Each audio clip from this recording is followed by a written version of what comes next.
kahit na gumamit ka pa ng proteksyon, may 2% posibilidad pa rin na hindi ito gumana. Pero,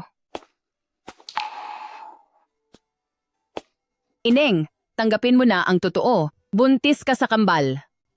Umuwi ka na at makipag-usap sa pamilya mo kung ano ang dapat gawin. papaanong nangyari ito?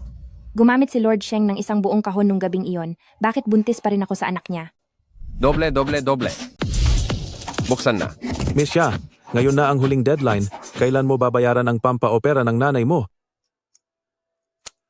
Talo na naman. Huwag ka nang madaldal, magbayad ka na. Pa, bakit may pera ka para pumunta rito? Kinuha mo ba ang pampaopera ni Mama? Natalo ko na lahat noon pa. Ano?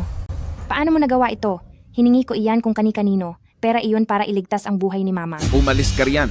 Simula nang isilang ka ng walang hiyamong ina, ang swerte ko sa sugal ay palubog ng palubog araw-araw. At may gana pa siyang pagbayarin ako para sa pagpapagamot niya, Ptui. Ikaw, wala akong pakialam. Ibalik mo ang pera sa akin. Ngayon na ang huling deadline. Lumayo ka sa akin. Magandang dilag, huwag kang matakot. Hayaan mong protektahan ka ni Uncle.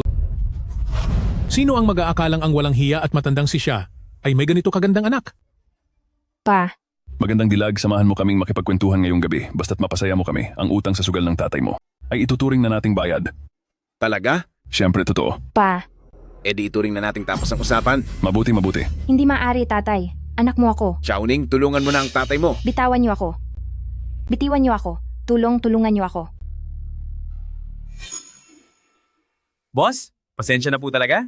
Bihira lang kayong pumunta rito, pero nakakakita pa kayo ng ganitong eksena? Aasikasuhin ko na po ito agad. Wag na. Ang kabutihan at kasamaan ay nasa tao mismo. Bakit kailangang makialam sa tadhana ng iba? Opo, salamat po sa inyong paalala.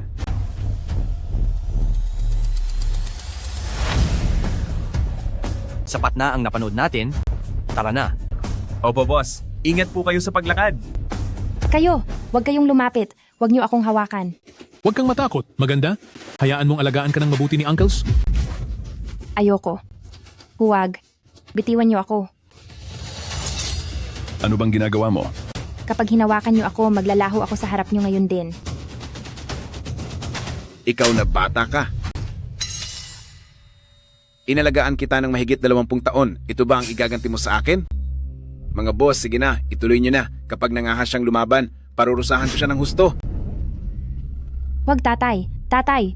Huwag, bitiwan niyo ako. Sumunod ka na lang sa amin. Tulong. Bitawan niyo ako, tulong. Bitawan niyo ako. Bitawan niyo ako. Saklolo. Saan ka tatakas? Wala kang utang na loob, huwag kang tumakas.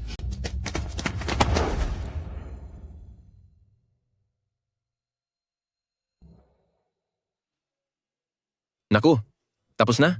Alam ng buong Yun City na ayaw ni Lord Sheng sa mga babae. Ang batang ito ay siguradong lagot ngayon. Ikaw na makasalanan. Bumalik ka rito. Sir, nagmamakaawa ako. Iligtas niyo ako. Nakakapagtaka. Nang hawakan niya ako, hindi ako nakaramdam ng pagkasuklam. Xianing, tingnan natin kung saan ka pupunta. Ano ang nangyayari rito? Xianing, bumalik ka rito sa akin. Hindi pa bayad ang utang ko. Ang negosyante ay hindi kikilos kung walang kapalit. Humihiling kang iligtas kita? Ano naman ang maialok mo sa akin? Basta't iligtas niyo lang ako. Handa akong gawin ang lahat. Gaya ng ano?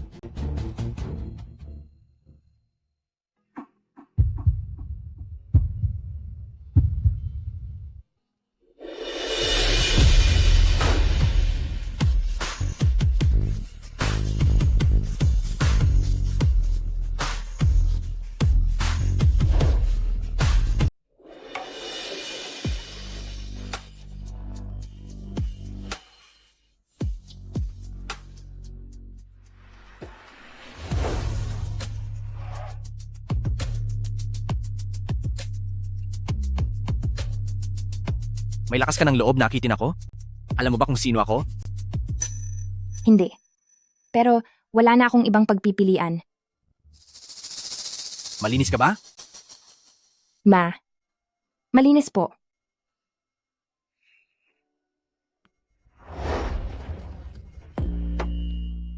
Anong ibig sabihin yan? Hoy, sino ka ba? Saan mo dadali ng anak ko? Sino ka ba talaga? Gusto mo bang pagbayarin kita? Ang pamilya Shengsil. Ang taong iyon ay si Master Sheng.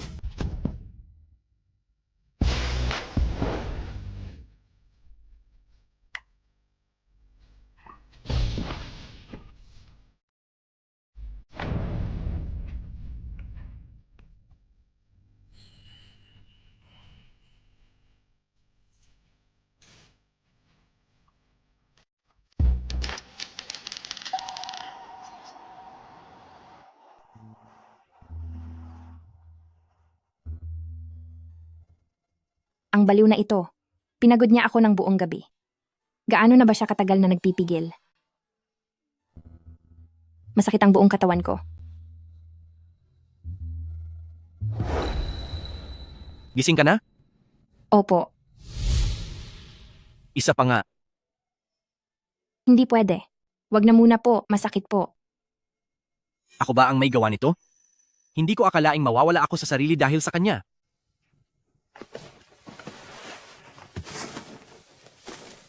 Pasensya na. Kagabi, nawalan ako ng kontrol. Bibigyan kita ng pera. Pumunta ka sa ospital para magpa-check up. Sapat na ba ang $300? Gusto niya na agad makipaghiwalay ng landas sa akin. Miss Shah, may acute leukemia ang nanay mo. Kailangang makalikom agad ng $300,000 para sa operasyon. Hindi na pwedeng ipagpaliban ang sakit ni nanay. Siya mukhang sobrang yaman niya. Sir, maari po bang humiram pa ng kaunting pera? Tinitiyak ko pong babayaran ko kayo. Hindi pa ba sapat ang $3 milyong? Ang katawa-tawa ko. Akala ko pa naman ay kakaiba siya. Magkano ba ang gusto mo? 3. Bibigyan pa kita ng $300. Iyan lang ang halaga mo. Hindi. Kung ayaw niyo magpahiram, hindi niyo naman kailangang mang-insulto ng ganyan, di ba? Hayaan na nga, ang $600 na ito ay mas mabuti na kaysa sa wala. Tanghali na, kailangan ko nang magmadali sa ospital. Pasensya na po. Hindi ba yan ang babae kagabi?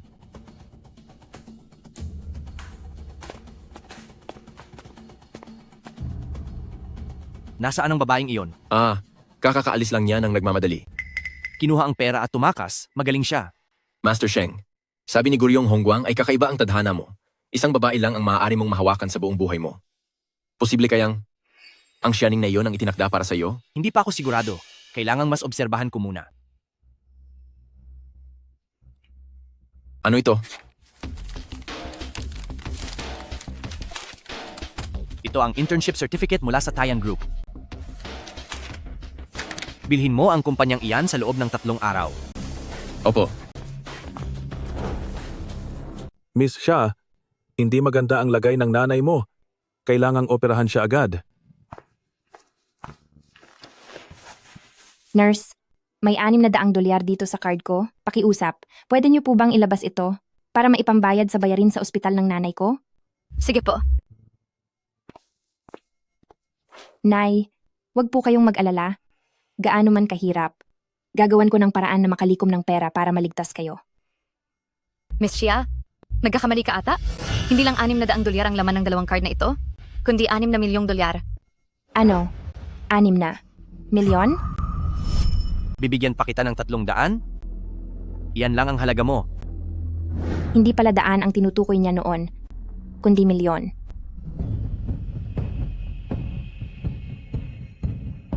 Pakiusap, pakibayaran na po ang bayad sa operasyon ng nanay ko. Opo, sige. Kahit hindi ko alam kung bakit ang laki ng perang ibinigay ng taong iyon, pero mas mahalaga ang sakit ni nanay. Kaya kailangan ko munang gamitin ito para sa emergency. Ngayong may pambayad na sa sakit ni nanay, kailangan ko ring magsipag sa trabaho at kapag nalaman ko na kung sino ang lalaking iyon ng gabing iyon, ibabalik ko ang pera sa kanya.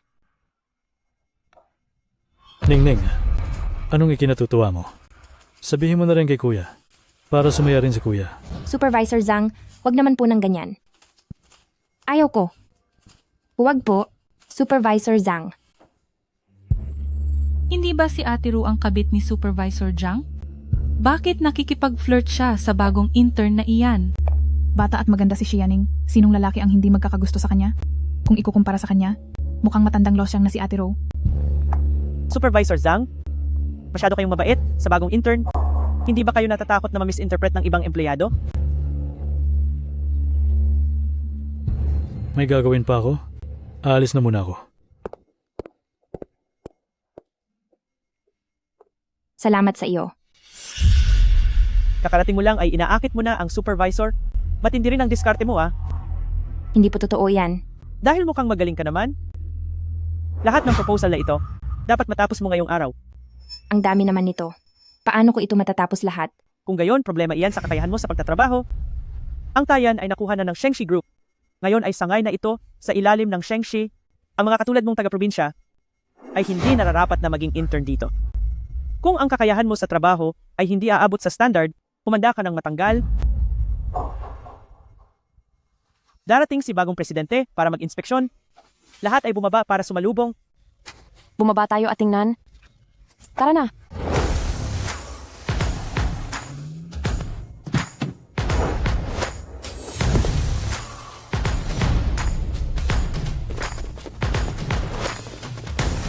Magandang araw po, President Sheng. Ang tanyag na pinuno ng pamilya Sheng na si Lord Sheng ay napakagwapo pala. Siya iyon. Ang lalaki noong gabing iyon ay si Lord Sheng.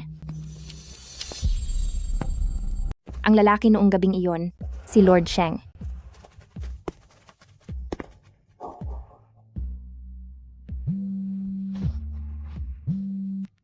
Sian, nabalitaan ko na ngayong araw, nagpunta ka para suriin ang bagong biling kumpanya. Dahil advertising agency iyon, maraming magagandang dalaga doon, di ba? Kung may magustuhan ka, iuwi mo na agad at pakasalan. Dahil sabik na ang lola mong magkaroon ng apo sa tuhod. Lola, nagtatrabaho po ako. Mamaya na po tayo mag-usap. Sian.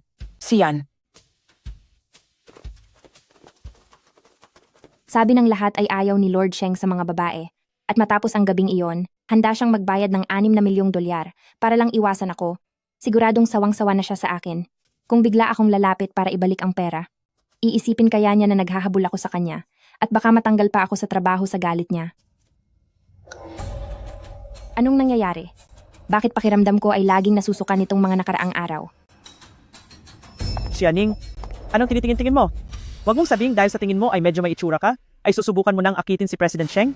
Mataas ang katayuan ni Pamilya Sheng. Hindi siya para sa mga taong mababang uri na katulad mo.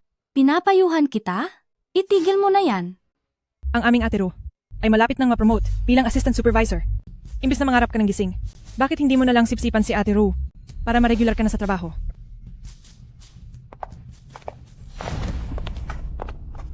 Para sa trabaho, para kay mama, titiis ako.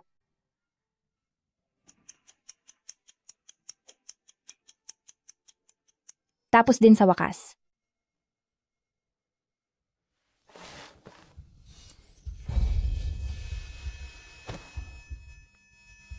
Ang hilo at pagsusuka na ito, nandito na naman. Wag naman sana. Buntis ba ako? Hoy, dito. Pasensya na po talaga. Nabutas po namin ng konti. Ay, okay lang, salamat.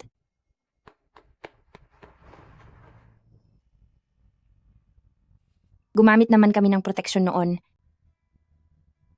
Sana ay hindi nga ako buntis.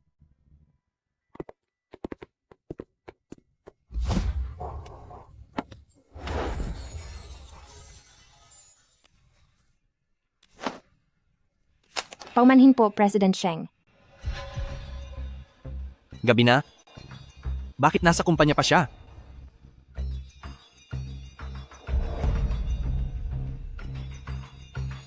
Pregnancy test? Baka naman buntis si Miss Channing. Kapag nalaman ito ni Lola, siguradong maglululundag siya sa tuwa. Ganito na lang, ayusin mo ang medical exam ng lahat ng empleyado bukas. Kumuha ka ng ilang doktor na eksperto sa panganganak. Opo. Saka, alamin mo kung bakit. Naglilipa na pa siya rito ng gabi para mag-overtime sa kumpanya. Parang mabilis niyo po siyang nakakaawaan ah. May bakanting pwesto sa kumpanya ni Myanmar. Sandali. Ang ibig kong sabihin, hindi po. Lord Sheng? Lord Sheng, nagkamali po ako. Lord Sheng. Kinabahan ako doon. Buti na lang hindi niya nakita. Ang binili ko ay ang aking pregnancy test.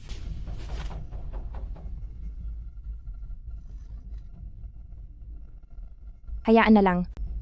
Magli-leave na lang ako bukas para magpunta sa ospital.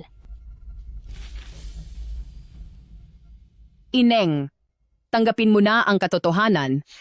Buntis ka sa kambal. Sobrang galit sa akin ni Lord Sheng. Kapag nalaman niyang buntis ako, kami ng mga bata, ay mapaparusahan lang. Doktor, Paki-appointment nga po ako para alisin ang bata. Doktor, pakitulungan niyo po akong magpa-appointment para sa operasyon para alisin ang bata. Ineng, kambal ang dinadala mo. Delikado ang ganyang operasyon at malaki ang posibilidad na maapektuhan ang muli mong pagbubuntis. Naisip mo na bang mabuti? Sigurado na po ako. Ang operasyon mo ay itutuloy natin sa susunod na linggo. Siya nga pala, noong sinusuri kita kanina, napansin kong may bahagyang pinsala sa iyong pagkababae. Dahil sa tindi ng nangyari, madaling masisira ang proteksyon. Sa susunod, mag-ingat ka. Naintindihan po. Naintindihan ko po. Binigyan kita ng gamot, huwag mong kalimutang ilagay iyon. Salamat po, Doktor.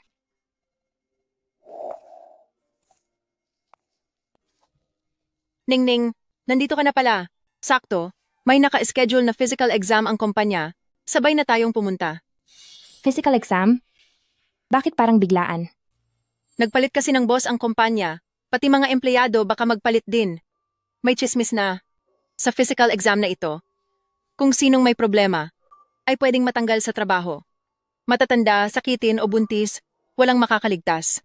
Pati buntis tatanggalin? Ano, pwede bang hindi na ako sumali?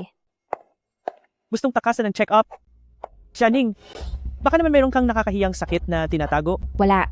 Pagkadating pa lang niya, ay agad na siyang lumalapit sa supervisor. Masyadong pursigido. Sino namang makakaalam kung sino-sinong lalaki ang kinakasama niya? Nakita ko rin siya nung nakaraan na nagtatago sa banyo at nagsusuka. Siguro nga, nagbuntis na siya ng kung kanino. Ikaw? Buntis si Xianing. Pasayahin mo rin ang kuya mo. Supervisor Jiang, huwag po. Dati pa lang ay may kakaiba na sa kanilang dalawa. Baka ang anak ni Xianing ay kay Supervisor Jiang? Hindi ba kaninang umaga lang ay pumunta ka sa ospital para mag-check up? Ilabas mo ang resulta ng lab? Ipakita mo sa amin? Ayaw. Hindi pwede. Pasyadong guilty. Sigurado may itinatago iyan. Nagkakamali kayo. Hindi ganyang klaseng tao si Ningning. Wala kang pakialam. Umalis ka na. Kapag nakialam ka pa, ikaw ang una kong sisipakin sa trabaho. Tama? Ibigay mo iyan. Ibigay mo sa akin iyan. Iabot mo na yan. Bag ko iyan. Privacy ko iyan. Bitawan niyo ako.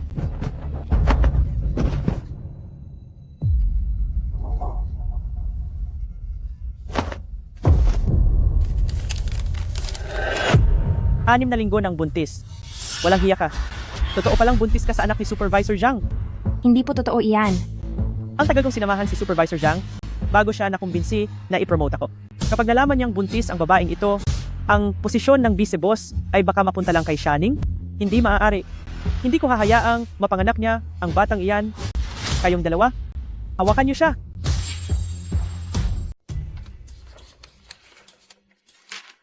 Ang resulta ng medical examination ni Xianing wala pa ba? Pupuntahan ko muna po.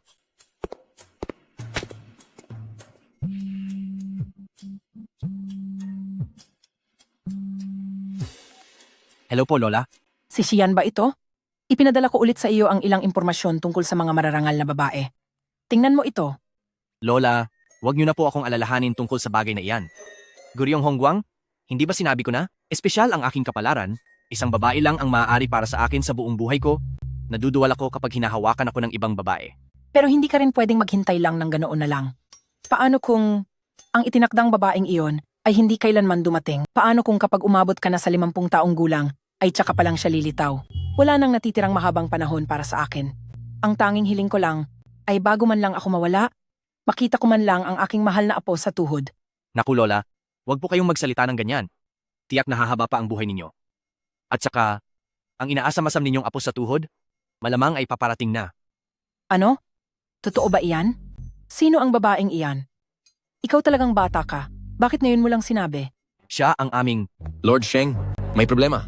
Hindi tumuloy sa medical exam si Miss Xianing. Nasa gulo siya ngayon sa marketing department. Ano? Kayong dalawa, hawakan niyo siya. Anong gagawin niyo sa akin? Kunin mo ang saffron tea na nasa mesa ko. Nagdudulot ng contraction ang saffron, isang inom lang, siguradong mawawala ang bata sa sinapupunan niya.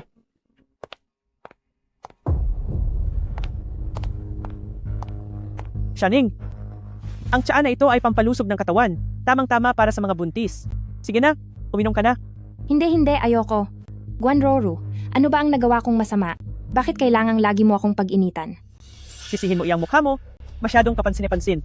Sa mundong ito, kapahamakan ang dulot ng kagandahan. Wala ka ng pera at koneksyon, nangarap ka pang umasenso, dahil wala kang takot, kailangan mong pagbayaran ang ambisyon mo. Ayoko. Nakikiusap ako. Pakawalan niyo na ako. Ngayon alam mo na ang magmakaawa? Noong tinukso mo si Supervisor Zhang, bakit parang hindi ka naman natakot? Wala akong ginawang ganoon. Siya ang nanggugulo sa akin. Sinong maniniwala sa kasinungalingan mo? Uminom ka!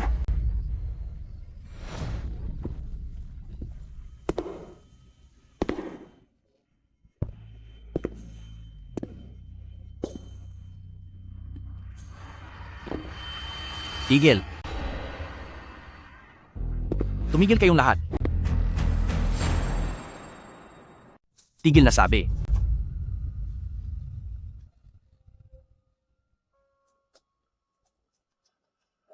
Xianing, ayos ka lang ba?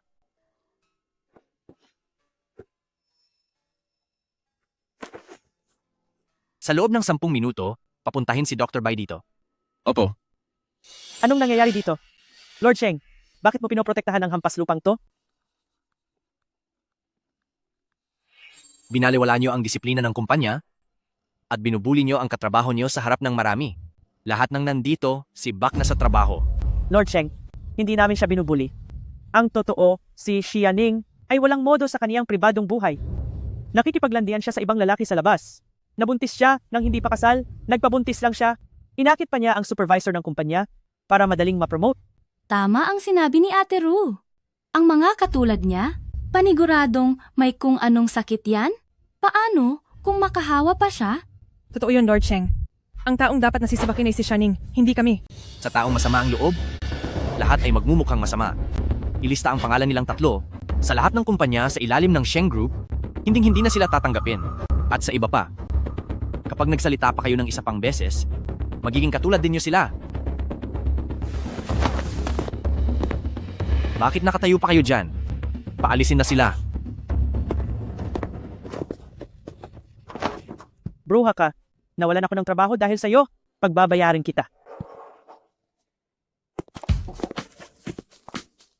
Ako. Ayos na ang pakiramdam ko. Totoo po, hindi na kailangang magpatingin. Salamat po. Galing si Dr. Bai sa kilalang pamilya ng mga manggagamot.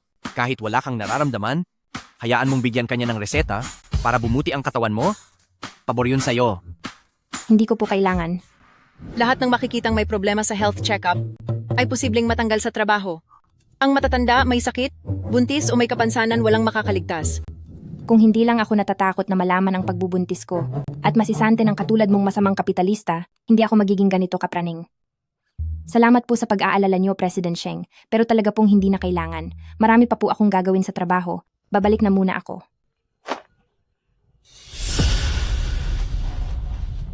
Buntis ka ba sa anak ko? Buntis ka ba sa anak ko? Paano niya nalaman? Iyan lang ang halaga mo. Nagmula sa marangal na pamilya, si Pamilya Sheng, kaya hindi siya para sa katulad mong hamak na tao na sinusubukang umakyat sa kaniya. Hindi ako gusto ni Lord Sheng. At hindi rin niya magugustuhan ng anak sa sinapupunan ko. At isa pa, dahil sa yaman ng pamilya niya, ay hindi talaga para sa katulad kong mahirap ang pumatol sa kaniya. Ako. Hindi ako buntis. Hindi buntis? Bakit kinakabahan ka ng ganyan? Ako. Ano? Makati lang. Iyakin, matigas ka talaga. Sige. Kung ganoong hindi ka pala buntis, ay gagawin nating muli ito. President Sheng, hindi pa tayo ganoon kakilala para gawin iyan. Lahat naman ay nagmumula sa hindi magkakilala. Dahil hindi ka naman buntis, hindi mo kailangang mangamba. Huwag kang mag-alala. Pagkatapos nito, ibibigay ko ang kahit anong halagang hilingin mo.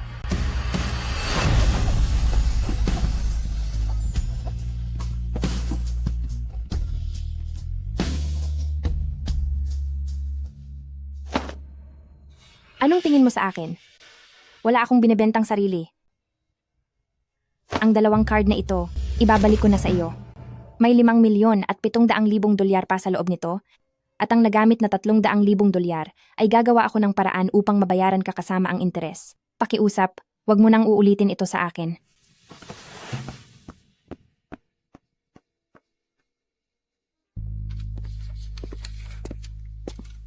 Lord Sheng, totoo kaya na hindi talaga buntis si Miss Xia? Hindi ako naniniwala. I-check mo ang records niya sa ospital. Opo, asikasuhin ko po agad. Teka lang, abisuhan ang lahat ng ospital sa buong Yuncheng na walang sinumang pwedeng mag-alis ng bata kay Xianing, kundi makakaaway niyo ang pamilya Sheng.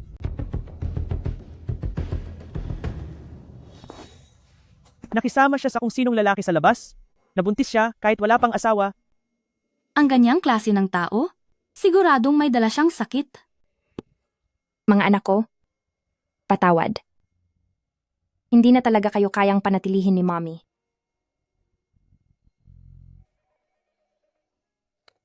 Hello, Doc. Ako po si Xianing. Pwede po bang mas pabilisin ang pag-alis ng bata? Pasensya na po, hindi na ito magagawa sa ospital namin. Maghanap ka na lang ng iba. Bakit naman po hindi na pwede? Talagang hindi na po maaari. Pasensya na talaga. Ito. Anong nangyayari? Paumanhin po, ubos na po ang slot sa Obgyn. Ang lahat ng doktor sa Obgyn dito ay sabay-sabay na nag-leave. Paumanhin po, kasalukuyan pong nire-repair ang aming kagamitan. Para raw ang lababo sa operahan. Nanalo raw sa loto ang doktor at nag-resign. May mali. Talagang may hindi tama sa nangyayaring ito. Dr. Liu. Hello, Dr. Liu. Miss Xia, may nangyari sa nanay mo. Pumunta ka na agad dito sa ospital. Ano? Mr. Xia, pinapayuhan kitang maging makatwiran. Nasa kritikal na kondisyon ang pasyente. Kapag umalis ng ospital, ay magiging malaking panganib ito sa buhay niya. Anong nangyayari? Miss Xia, pagsabihan mo na ang iyong tatay po. Habang hindi nakatingin ang mga staff, palihim niyang inilabas sa ospital ang nanay mo at hindi namin alam kung saan niya dinala. Pati ang 300,000 dolyar na ibinayad mo ay kinuha rin niya. Ano? Iyong perang binigay ko dati ay naubos mo na lahat sa sugal. Ngayon namang nakakuha na ako ng perang pandugtong buhay. Talagang kukunin mo pa rin. Gusto mo ba talaga akong parusahan ng ganito? Ning-ning. Sa wakas ay naisipan mo ring magpakita sa akin. Akala ko dahil nakakapit ka na kay Lord Sheng, ay kakalimutan mo na ang sarili mong tatay. Sinong nagsabi na nakakapit ako kay Lord Sheng? Wala akong ginagawang ganyan. Huwag mo akong sinungalingan. Nakalimutan mo na ba? Noong huli, nakita ng sarili kong mga mata na binuhat ka paalis ni Lord Sheng. Nabalitaan ko rin na binigyan kanya ng 2 black card na may kabuuang 6 na milyong dolyar. Gusto mong malaman kung nasaan ang nanay mo? Ibigay mo muna sa akin ang perang iyon. Pero, naibalik ko na ang mga card na iyon kay Sheng Xian. Ano? Kung hindi ka naniniwala, tingnan mo pa ang lahat ng account ko sa pangalan ko. Wala na talaga akong pera. Ikaw, wala kang kwenta. Nagpasama ka nang walang napala.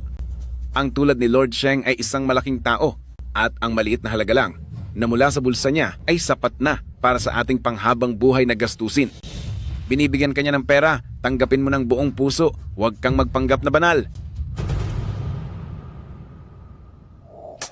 Lord Sheng, Madam, nakuha na ang record sa ospital ni Xianing. Totoo po, kambal ang dinadala niya.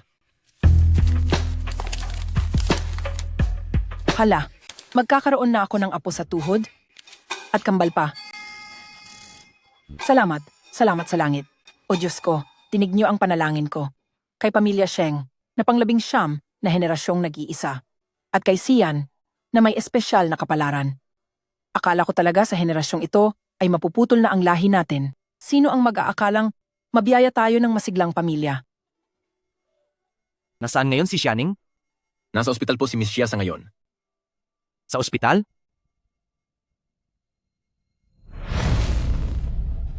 Balak ba niyang alisin ang bata? Aalisin ang bata? Bakit naman nangyayari ito? Apo sa tuhod ko ang batang iyan. Pinakamahalaga siya sa akin. Lola? Madam, kumalma ka po. Hindi po mag-aalis ng bata si Miss Xia. Pumunta siya sa ospital para alagaan ang kanyang ina. Oh, Mabuti naman kung ganoon. Salamat sa langit. Siyan, dala ni Ningning ang anak mo. Dapat ay alagaan siyang mabuti ng pamilya Sheng. Pumunta ka na sa ospital ngayon din. Sunduin mo siya para maalagaan siya habang nagbubuntis at dalhin din ang kanyang ina sa pribadong ospital ng pamilya Sheng para sa gamutan. Huwag po kayong mag-alala. Dahil alam kong may 6 na milyong dolyar si Xiaoning, nawili akong magsugal at tumaya ng malaki. Nalunod na ako sa utang sa sugal. At ngayon ay hinding-hindi ko na iyon mababayaran. Anong gagawin ko ngayon? Lausia, anong ganap sa anak mo? At kay Lord Sheng? Nako, hindi ko rin alam. Ang sabi ng lahat ay galit sa mga babae si Lord Sheng. Kaya hindi ko rin alam kung bakit nagkaroon siya ng interes kay Xiaoning. Pero curious ako. Sa babaeng pati ang mapiling si Lord Sheng ay hindi nagawang tumanggi. Gaano kaya siya kasarap makasama? Hoy, kapag nagsawa na si Lord Sheng sa kanya, ibahagi mo naman siya sa amin. Tama, magkano ba? Sabihin mo lang ang presyo. Pag-uusapan natin yan kapag nangyari na. 91,000. Ngayong wala na akong magawa, ito na lang ang tanging paraan. Hayaan mo na, kamalasan ko talagang magkaroon ng walang silbing tulad mo.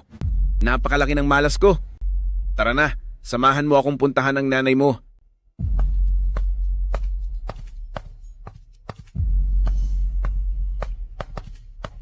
Huwag nang mabagal, sakay na sa kotse. Bilisan mo.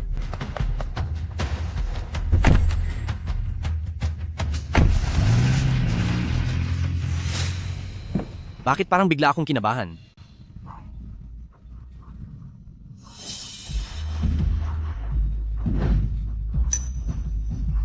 Ihinto mo ang sasakyan.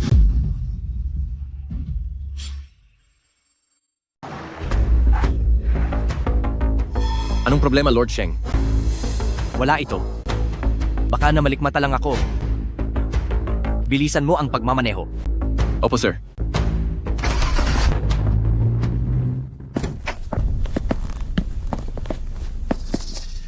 Bakit walang tao rito? Hindi naman tayo maling lugar. Ito talaga ang kwarto ng nanay ni Xianing.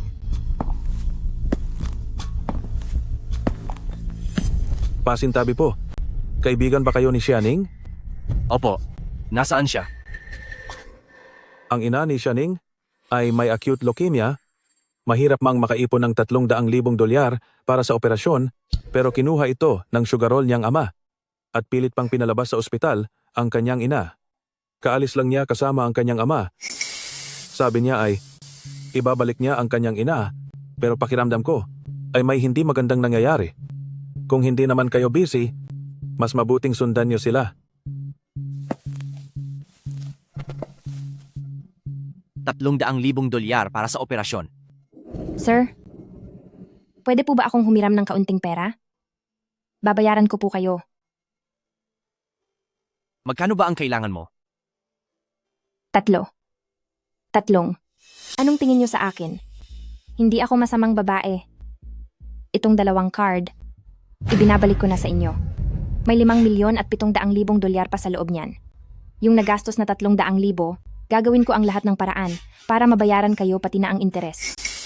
Pakiusap po, huwag niyo na uling gagawin sa akin ito. Nagkamali kaya ako? Nang hinala sa kanya? Hindi mukhang pera si Xianing. Kailangan niya lang ng pera para sa operasyon ng ina niya. Gamitin ang lahat ng connection natin ngayon din. Hanapin si Xianing. Sa loob ng 5 minuto, kailangan ko ang lokasyon niya. Opo, boss.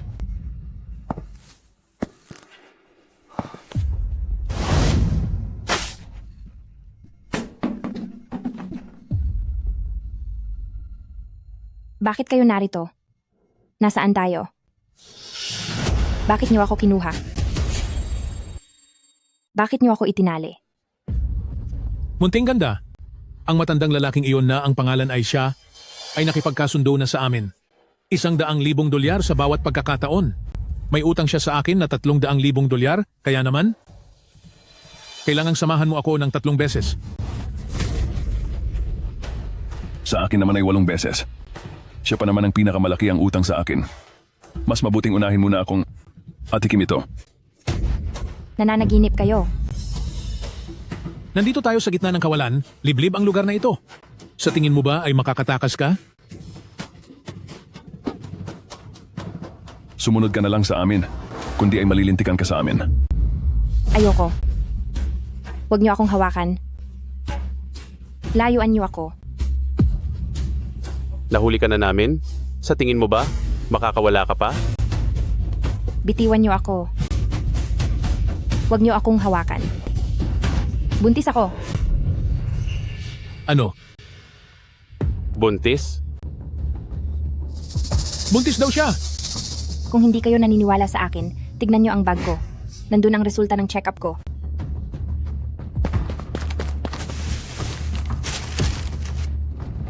Totoong buntis nga siya. Hindi kaya anak ito ni Lord Sheng? Kay Sheng Xian nga ang batang ito. Kung gagalawin niyo ako, siguradong pagbabayarin niya kayong lahat. Lagot na tayo.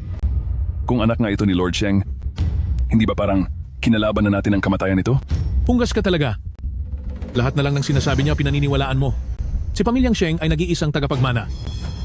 Kung buntis nga siya sa anak ni Lord Sheng, paano namang papayag si Lord Sheng na lumaboy siya ng mag-isa sa labas? Dahil ayaw niyong dalawa, ako na lang ang gagawa nito. Pero buntis siya. Wala kang alam. Mas masarap kaya sa pakiramdam kapag buntis ang nakukuha mo. Halika rito, munting ganda. I-enjoy ka ni Uncle.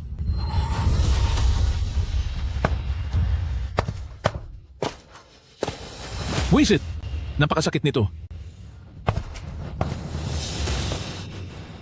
Papa, Xiaoning, napakalaki ng utang ng papa sa kanila.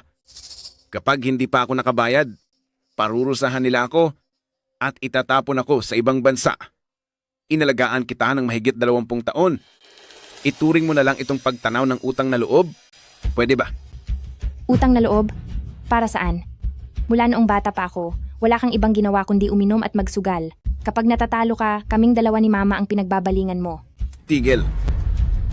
Sabi ng doktor. Sa sandaling lumabas siya ng ospital, mangganganib na ang buhay niya. Kung gusto mong mabuhay pa ang nanay mo, sumunod ka na lang sa gusto ko. Talagang kinagat mo pa ako, ha? Halika rito. Tignan natin kung ano ang gagawin ko sa iyo. Xiaoning, huwag ka nang magpumiglas pa. Kung susunod ka lang, hindi ka mahihirapan. Kahit sino pang dumating, hinding-hindi ka makakalis dito. Sino ang makakatulong sa akin? Huwag niyo akong hawakan. Tignan natin kung sino ang magtatangkang gumalaw sa kanya.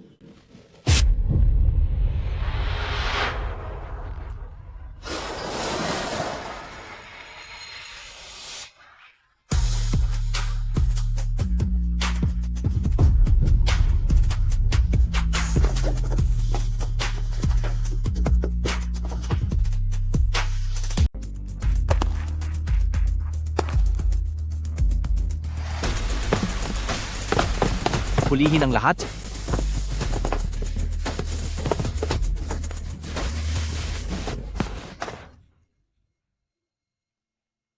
Nasaan si Xianing? Narinig ko siyang nagsasalita kanina. Saan mo tinago si Xianing? Xiaoning. Siya. Tingnan ko lang kung sinong mangahas na saktan siya. Bakit narito si Lord Sheng? Totoo kayang nagdadalang tao si Xiaoning sa kanya? Sheng Xian, iligtas mo ako. Tumahimik ka.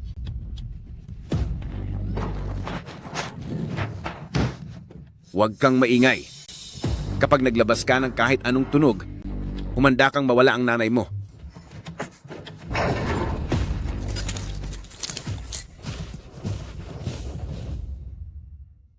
Palabasin niyo ako. Xiaoning.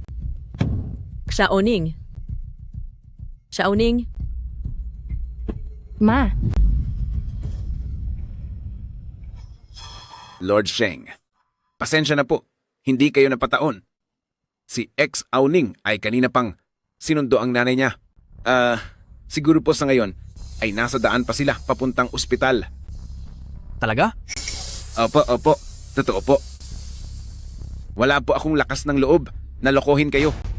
Kung hindi po kayo naniniwala, malaya po kayong maghalughog. Mag-iwan ng 2 tao para bantayan sila. Ang iba ay sumunod sa akin. Ma. Nanay ko. Anong tunog iyon? Nay. Nay. Nay. Nay. Nay. Nay. Nay, kamusta po kayo? Nay? Patawad. Puro pasakit lang ang dala ko sa'yo. Nay, ano po ang sinasabi nyo? Nakakuha na po ako ng pera. Dadalhin po kita sa ospital. Magiging maayos din po ang lahat. Hindi. Hindi, Xiaoning. Umalis ka na. Umalis ka na agad. Nay. Nay. Nay. Gumising po kayo, Nay. Nay, kumapit po kayo ng kaunti pa. Dadalhin na kita sa ospital ngayon din. Konting tiis na lang po.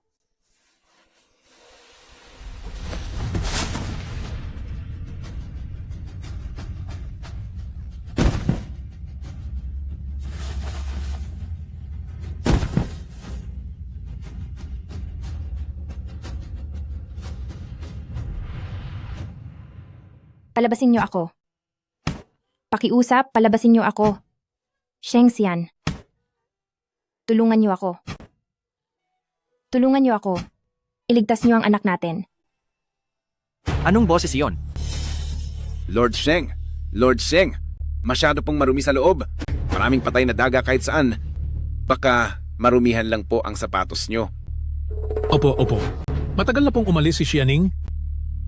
Lahat po kami ay pwedeng maging saksi. Tama-tama, opo. Sige. Gusto kong pumasok para tingnan. Kapag wala siya roon, doon lang ako maniniwala sa iyo. Sheng! Sheng! Sheng!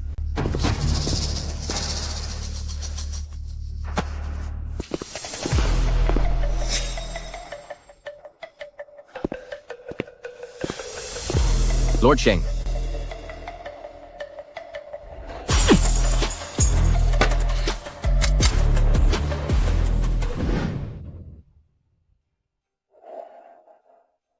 Xianing. Xianing? Xianing? Xianing. Sheng Xian? Ikaw ba talaga yan? Huwag kang mag-alala. Ako nga ito. Xianing, patawad. Pasensya na, huli na akong dumating. Oo? Bakit may sugat ka? Xianing. Xianing? Xianing? Tulong. Tulong. Kayo diyan. Opo, sir. Xianing. Kumapit ka. Hindi ko hahayaang mapahamak ka. Dadalhin kita sa ospital. Kumapit ka lang.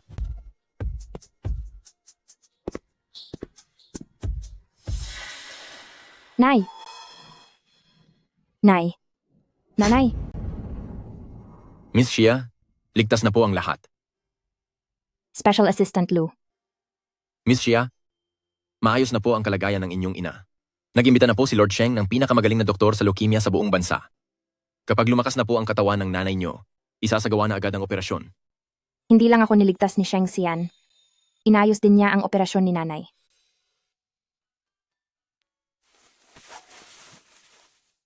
Gusto ko lang pong itanong, nasaan po si Lord Sheng? Gusto ko pong magpasalamat sa kanya ng personal. Tungkol po doon. Sandali lang po.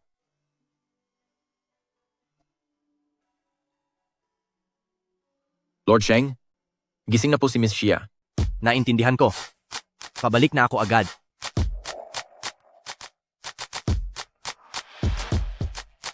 Ang huling taong bumangga sa akin, anong nangyari sa kanya?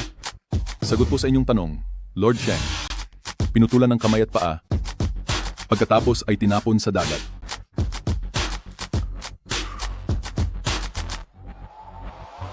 Kaya kayo, gusto nyo bang gawin ito sa sarili nyo? O kailangang humanap pa ako ng gagawa nito sa inyo? Kayo? Gagawa ba kayo ng sarili nyo? O ako pa ang magpapagawa sa inyo? Maawa po kayo, Lord Sheng? Maawa po kayo? Lord Sheng, ako ang tunay na ama ni Xiaoning. Isipin niyo naman po si Xiaoning dahil nag-iwan siya ng tagapagmana para sa pamilya Sheng. Parang awa niyo na po, wag niyo na po akong parusahan. Dahil ama ka niya at nirerespeto ko ang pamilya, hahayaan kitang mabuhay pero kailangan mong umalis dito. Kapag naglakas loob ka pang bumalik, tatapusin ko ang buhay mo. Maliwanag po, maliwanag. Salamat po, Lord Sheng. Aalis na po ako. Lalayo na po ako agad.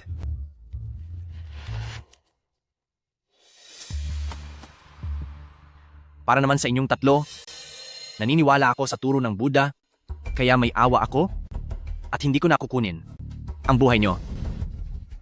Salamat po, Lord Sheng. Salamat po, Lord Sheng. Salamat po, Lord Sheng. Salamat po. Salamat, Lord Sheng. Maraming salamat po, Lord Sheng. Aling kamay ang ginamit nyo para hawakan siya? Iwanan nyo na lang ang mga iyon at maaari na kayong makaalis.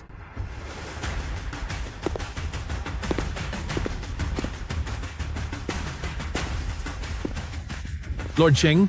Wag po, Lord Sheng. Lord Sheng, parang awa niyo na po. Parang awa niyo na po, Lord Sheng. Babalik din ako agad. Sige.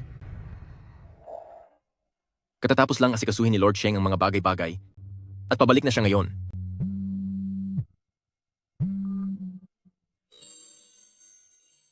Sige, pupunta na ako dyan. Miss Xia, naghanda po ng sabaw si Lola Song para sa inyo at pinapakuha ito sa akin. Maghintay lang po muna kayo rito sa silid. Paparating na po si Lord Sheng. Sige, naintindihan ko. Simula noong unang pagkakataon sa pasugalan, ito na ang pangatlong beses na iniligtas ako ni Lord Sheng. Bakit kaya lagi niya akong tinutulungan? Xiaoning, lumabas ka rito.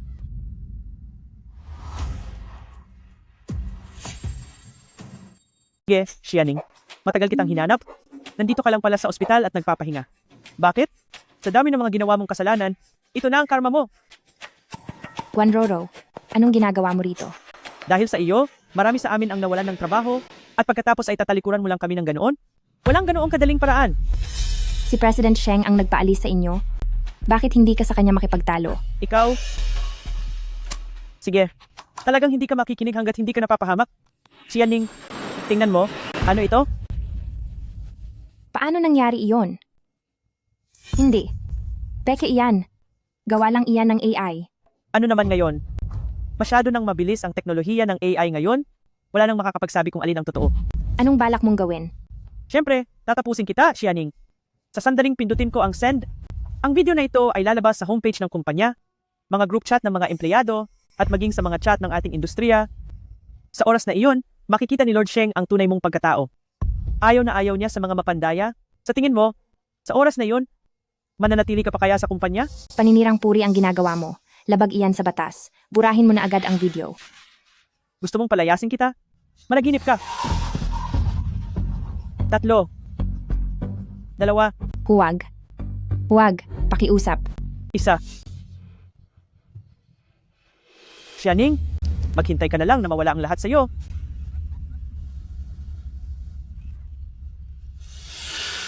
Ano?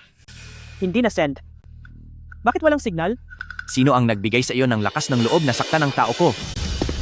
Lord Sheng. Sheng, Lord Sheng.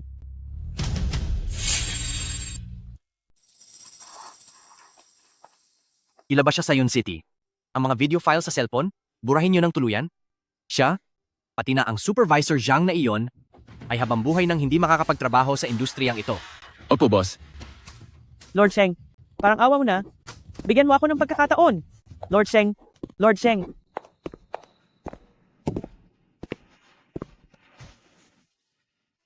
Natakot ka ba?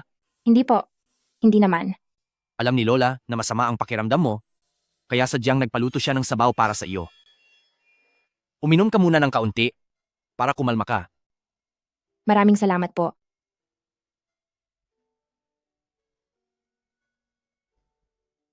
Xiaoning, magpakasal na tayo. Magpapakasal? President Sheng, baka may pagkakamali rito? Pagkakamali? Xiaoning, tungkol sa iyong pagdadalang tao, gaano mo pa ba ito itatago sa akin? Ikaw, Ako, alam mo na po, Nagbabalak kang dalhin ang anak ko nang hindi nagpapakasal sa akin? At kanino mo balak magpakasal? pero, kasi, ang pamilya ko, Nag-aalangan pa siya. Ayaw niya ba talaga akong pakasalan?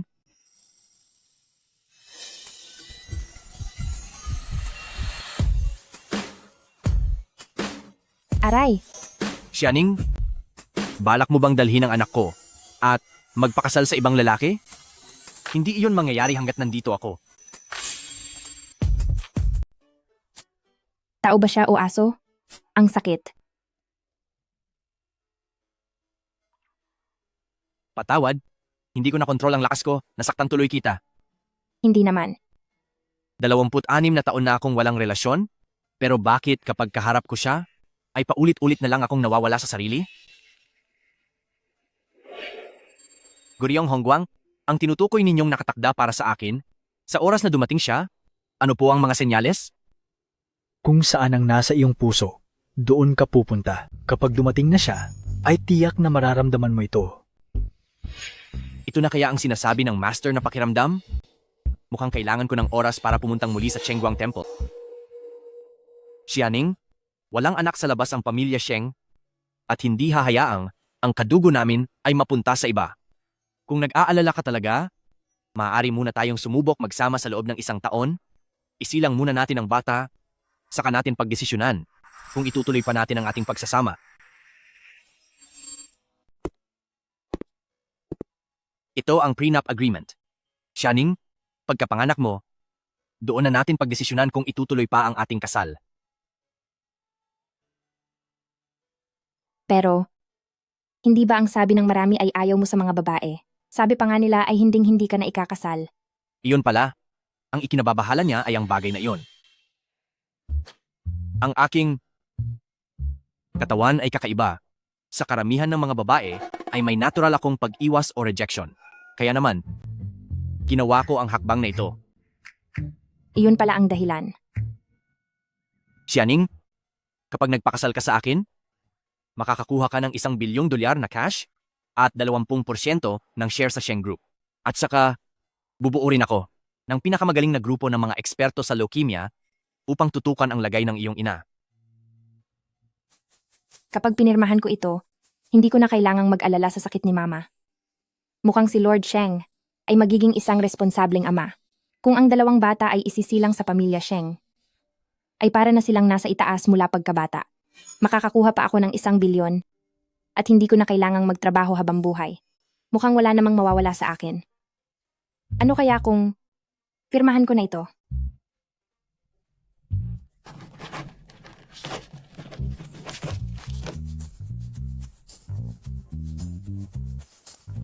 Sige, mag-ayos ka na. Pupunta tayo sa tanggapan para sa kasal. Ngayon na po? Gabi na, sarado na siguradong ang opisina nila. Huwag mo na iyong isipin. Sumama ka lang sa akin.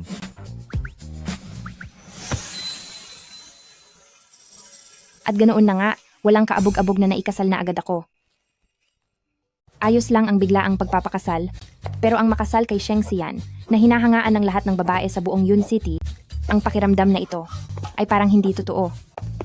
Tulala ka na ba sa saya? Hindi man lang kumukurap ang mga mata mo. Hindi kaya. Bibigyan kita ng 1 gabi para makapag-isip. Bukas ay lumipat ka na para tumira kasama ko. Tira kasama ka? President Sheng, may kontrata lang ang kasal natin? Parang hindi naman yata tama ito. Mag-asawa tayo sa harap ng batas, ikaw ang young madam ng pamilya Sheng ngayon. At isa pa, ang dinadala mo sa sinapupunan, ang magiging tagapagmana ng pamilya Sheng, sa katayuan mong iyan, balak mo pa rin bang tumira sa inuupahang kwarto? Iyon pala. Dahil lang pala sa bata ang lahat. Mahalaga nga pala ang magkaroon ng apo para sa Lord Sheng. Sige.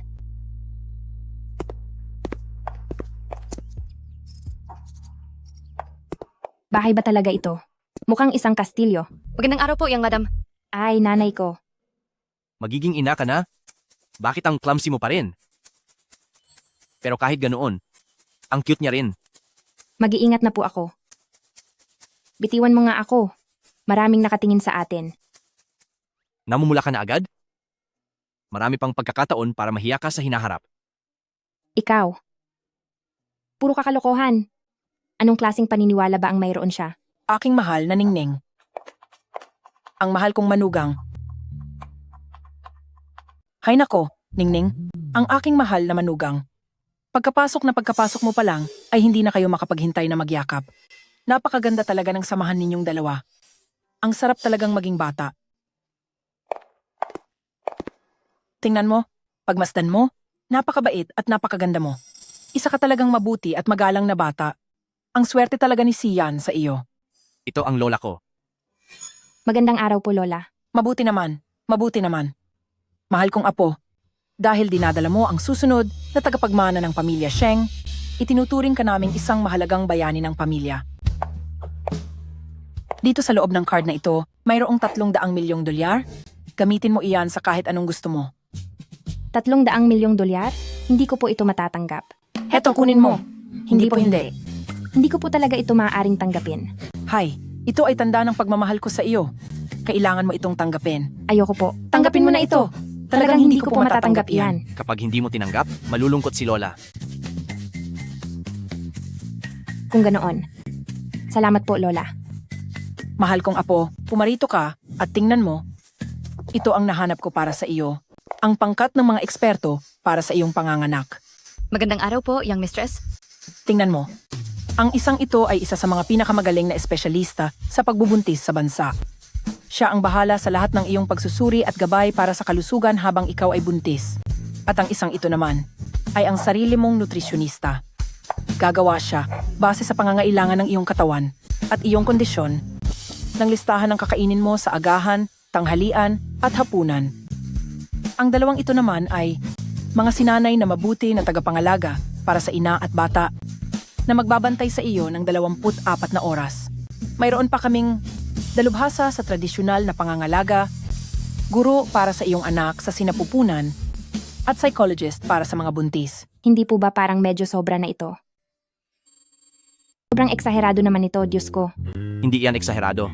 Ang asawa at mga anak ni Sheng Xian, nararapat lang na makuha ang pinakamaganda sa lahat. Mga anak, nakikinabang si Mami dahil sa inyo. Sige anak. At nga pala, ito si Nanay Wang. 30 taon na siyang naninilbihan sa akin, siya ang pinaka-pinagkakatiwalaan ko. Mula ngayon, hayaan mong siya ang personal na mag-alaga sa iyo. Magandang araw po, Nanay Wang. Pakialagaan niyo po ako. Magandang araw po sa inyo, young mistress. Saan namang gubat nang galing ang babaeng ito? Sa tingin ba niya ay karapat-dapat siyang pumasok sa pinto ng pamilya Sheng? Matandang ginang, handa na po ang pananghalian. Anak, gutom ka na ba? Halika, tayo nang kumain. Opo.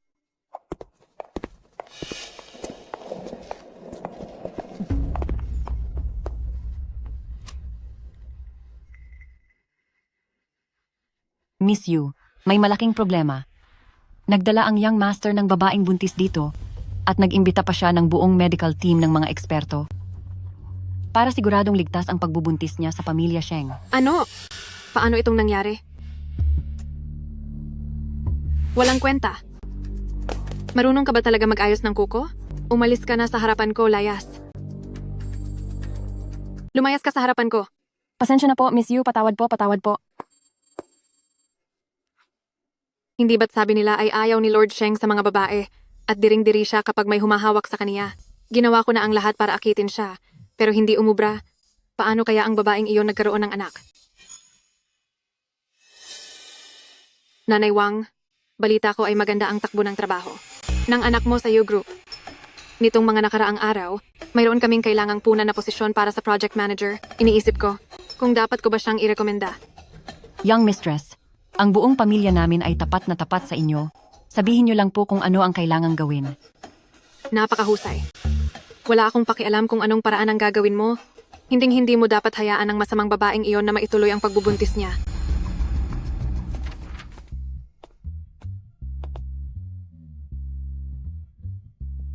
Halika rito, humiga ka. Kailangan ba talaga nating magtabi sa iisang kama? Gayong marami pa namang bakanteng kwarto rito. Ningning, mag-asawa naman tayo sa batas. Bakit parang pakiramdam ko ay mapapahamak ako rito?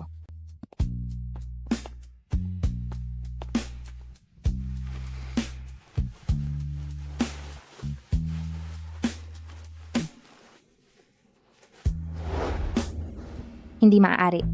Sabi ng doktor ay bawal sa loob ng unang 3 buwan.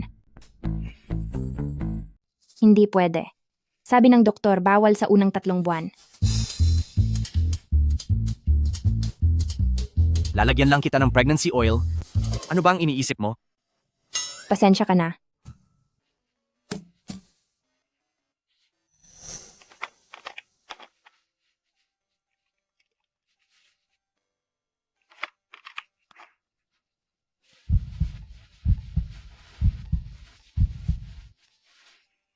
Napakabuting tao talaga ni Lord Sheng, at kung tunay siyang magmamahal, siguradong magiging napakasaya ng babaeng iyon. Bukod sa pagsusuka, dahil sa pagbubuntis, meron ka pa bang nararamdamang masama? Ako. Dito, medyo nananakit. Sinasadya mo ba akong akitin? Hindi po, tinatanong mo kasi ako, kaya nagsasabi lang ako ng totoo. Xianing, hanggang dito na lang tayo sa araw na ito. Hindi ko alam kung bakit, pero ang katawan mo ay masyadong malakas ang hatak sa akin. Pero para sa iyo at sa ating anak, susubukan kong magpigil. Subalit, kailangan mo ring mag-ingat ng kaunti. Pasensya na po. Sige na. O siya? Matulog na tayo.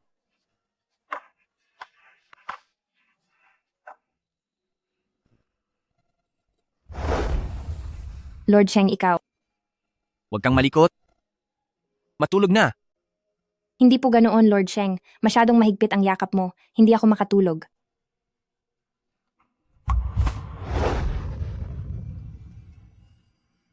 Binigyan na kita ng pagkakataon dahil hindi ka nakikinig. Ngayon ay kailangan mo ng parusahan.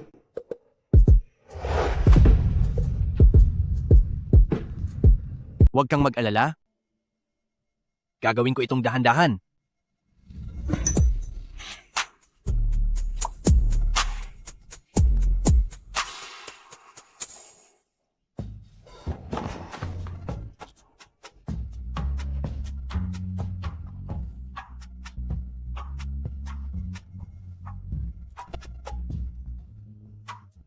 Parang mababali ang mga buto ko. Sobra talaga siyang mamahiya. Ano ito? Pupunta lang ako sa Chengguang Temple at babalik din ako agad. Kumain ka ng almusal paggising mo. Ang asawa mo? Medyo nagugutom na rin ako.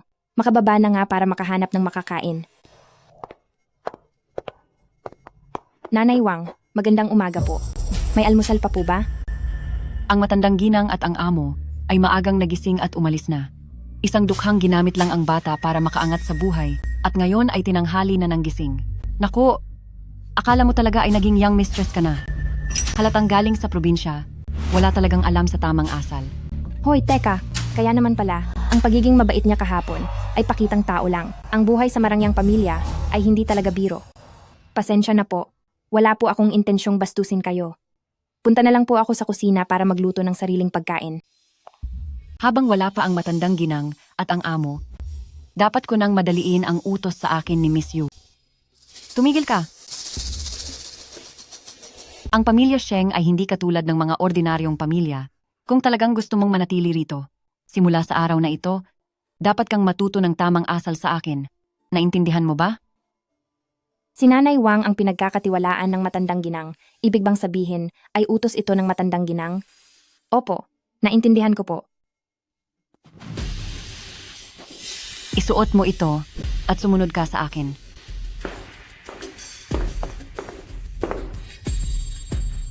Laging umiinom ng lugaw si Madam gabi-gabi. Para makuha mo ang loob ng matanda, dapat ay magaling kang magluto ng lugaw. Lahat ng ito ang mga kailangang sangkap sa pagluluto at dapat mong ihanda ang lahat ng ito ng mag-isa. Ipal, lobster, abalone. Pawang mahirap ihanda ang mga sangkap na ito. Matanda na si Madam. Hindi makabubuti sa tiyan niya ang palaging pagkain ng seafood. Tiyak na paka na ito ni Nanay Wang para lang pahirapan ako. Ano pang tinatayo-tayo mo diyan? Kumilos ka na. Sige, gagawin ko. Mahina ang katawan ni Mama at ang iresponsable kong tatay ay walang pakialam sa bahay, kaya ako ang laging nagluluto sa amin. Imposibleng hindi ko kayang ihanda ang ilang palanggana ng mga sangkap na ito. Ayusin mo ang pagtatrabaho. Huwag kang tatamad-tamad dahil mamaya Isa-isa ko iyang ititignan.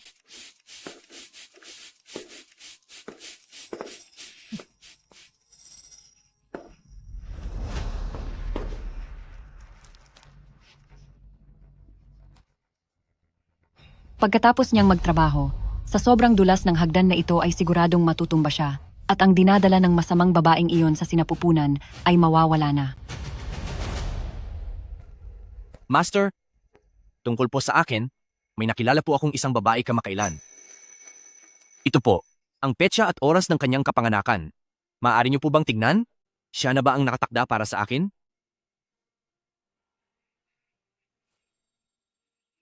Maari po. Sir, para sa babaeng iyon, may kakaiba ka bang nararamdaman? Ako, nung una ko siyang nakita, parang pamilyar siya sa akin at kapag kasama ko siya, hindi ko mapigilang gustuhing mapalapit sa kanya.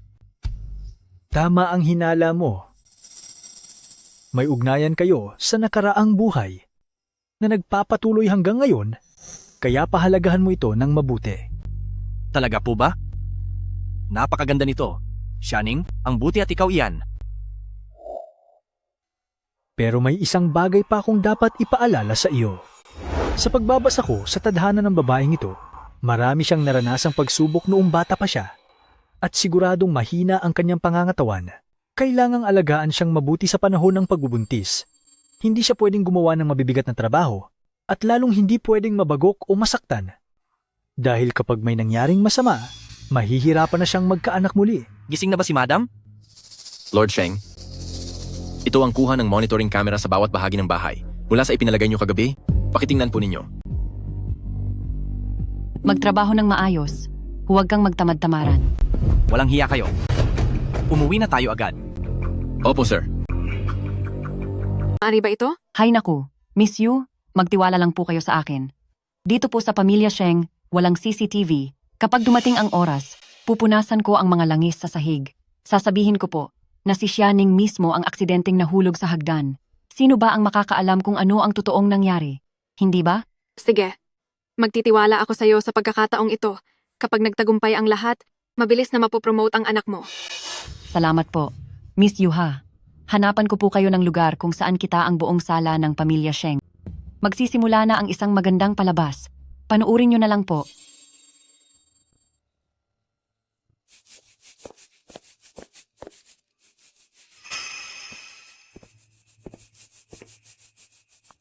Bakit hindi ka patapos dyan? Ang bagal-bagal ng mga kilos mo. Sandali lang po, malapit na. Wag na nga lang. Sumunod ka na lang sa akin sa itaas. Sige po.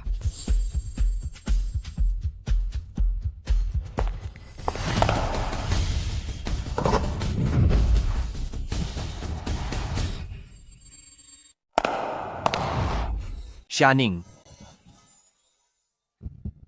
Sheng Xian. ayos ka lang ba? Ayos lang ako. Hala, anong nangyari? Dati naman, kapag pumupunta si boss sa Chengguang Temple, ay nananatili siya roon buong araw. Bakit ang aga niyang bumalik ngayon? Ganyan mo ba alagaan ang mga tao rito? Boss, wala po akong kasalanan. Young mistress. Siya po ang mismong nagpumilit na magluto ng lugaw para sa matanda. Pinigilan ko po siya, pero siya, hindi po siya nakinig.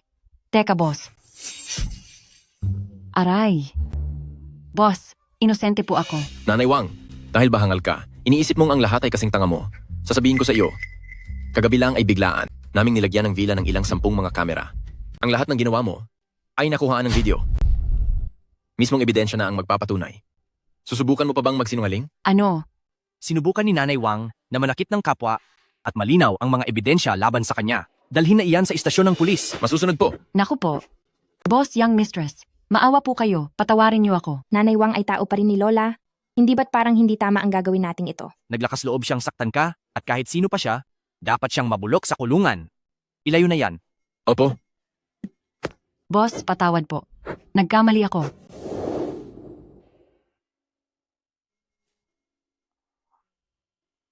Bakit ganyan kalala ang sugat mo?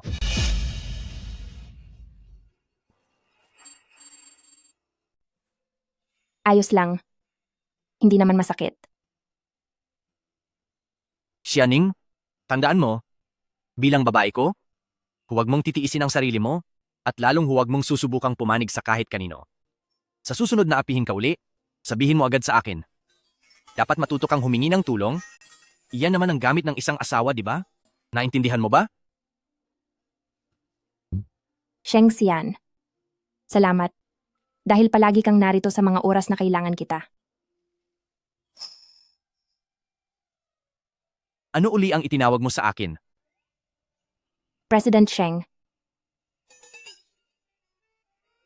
Lord Sheng.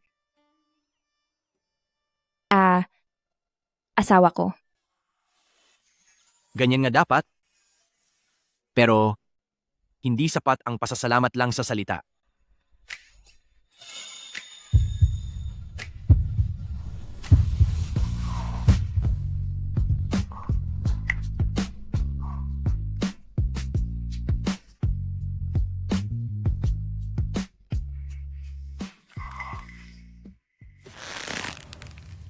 Walang hiya ka. Bruha ka, manunulot.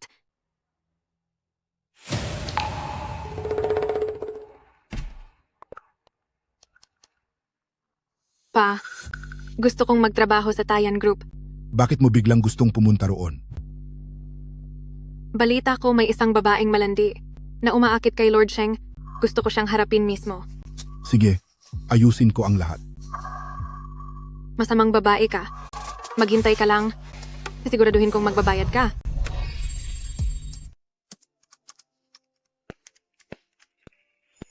Bakit gising ka pa hanggang ngayon?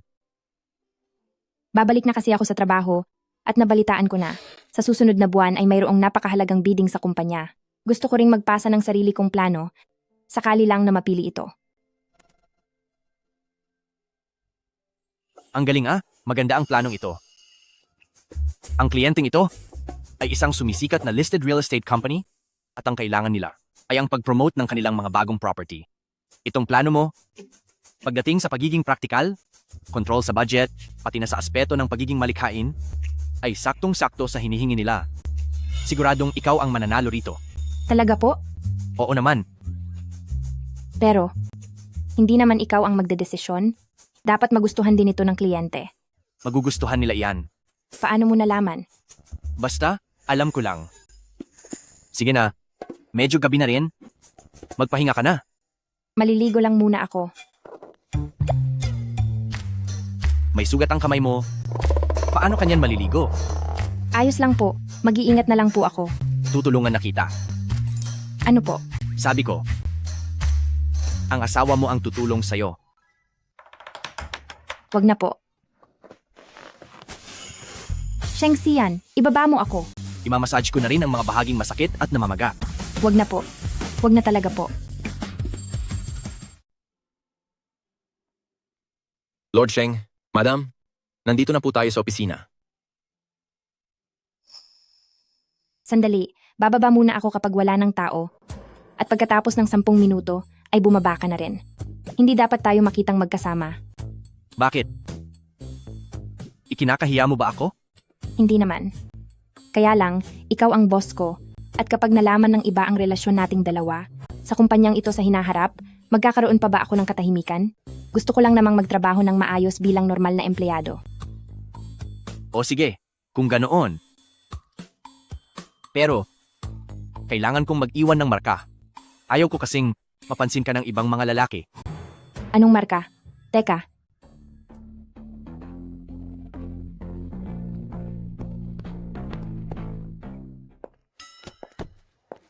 Aso ka ba? Aray, ang sakit mong mangagat. Xiaoning, welcome back. Bakit parang namumula at maga ang labi mo? Wala ito. Nakagat lang ng aso kanina bago umalis. Sabihin mo na ang totoo. May boyfriend ka na ba? Sige na, ikwento mo na sa akin. Wala nga. Halika rito lahat. Itigil muna ang inyong mga ginagawa. Ipakikilala ko sa inyo.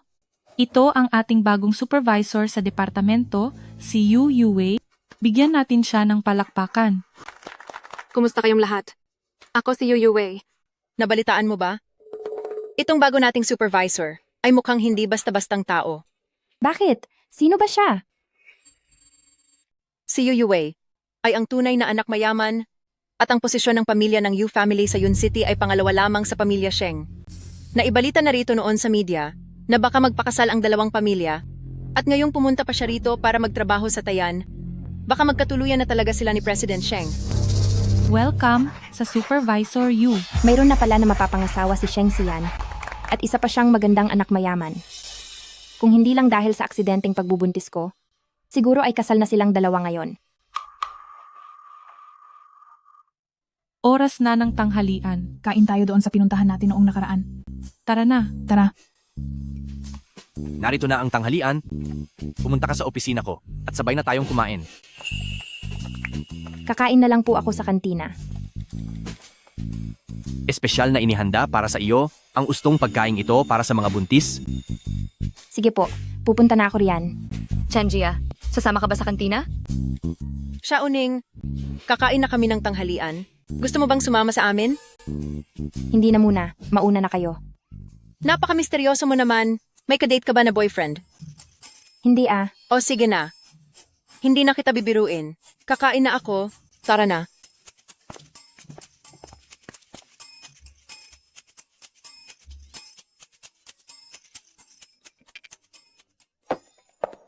Narito ka na pala. Bakit ikaw ang narito? Sean, unang araw ko lang pumasok sa trabaho, kaya sinadya kitang puntahan para bumati. Yu Wei, huwag mong isiping hindi ko alam ang binabalak mo. Ang pagpapapasok sa iyo sa Tayan ay personal na hiling ni Uncle Yu. Pumayag lang ako dahil sa respeto sa pagkakaibigan ng pamilya natin. Napilitan lang ako. Pero mas mabuti pang ayusin mo ang ugaling prinsesa mo. Kapag nalaman kong gumagawa ka ng gulo sa kumpanya, sisisantehin kita agad. Sean, bakit mo naman ako ginaganito? Ginagawa ko ang lahat ng ito. Ginagawa ko ang lahat para sa iyo. Ako. Huwag kang lalapit. Nasusuya ako tuwing malapit ka. Ano bang pagkukulang ko? Bakit kailangan mo akong insultuhin ng ganyan?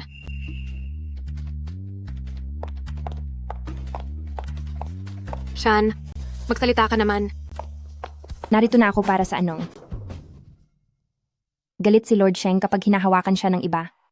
Mukhang sila ni Supervisor Yu ay talagang may malalim na relasyon. Ito ba ang babaeng malandi na iyon? May ganda naman siya? Sayang nga lang at galing siya sa hirap. Hinding-hindi hahayaan ni Pamilya Sheng na makaangat ang mga tulad niya. Lumabas ka. Hindi ikaw? Ikaw ang lumayas. Xian.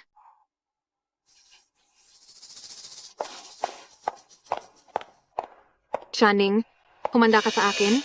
Hindi pa tayo tapos. Halika rito.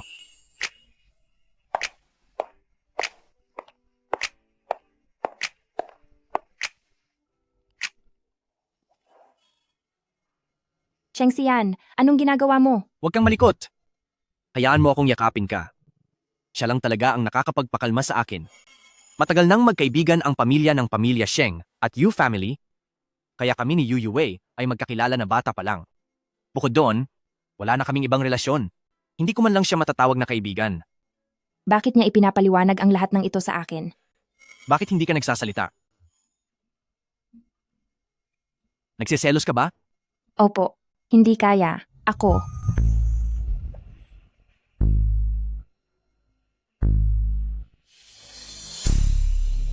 Magsisimula na ang ebalwasyon. Bakit wala pa rin si Xianing? Bakit siya nananatili sa opisina ni Xian ng ganito katagal? Ano ba talaga ang ginagawa nila?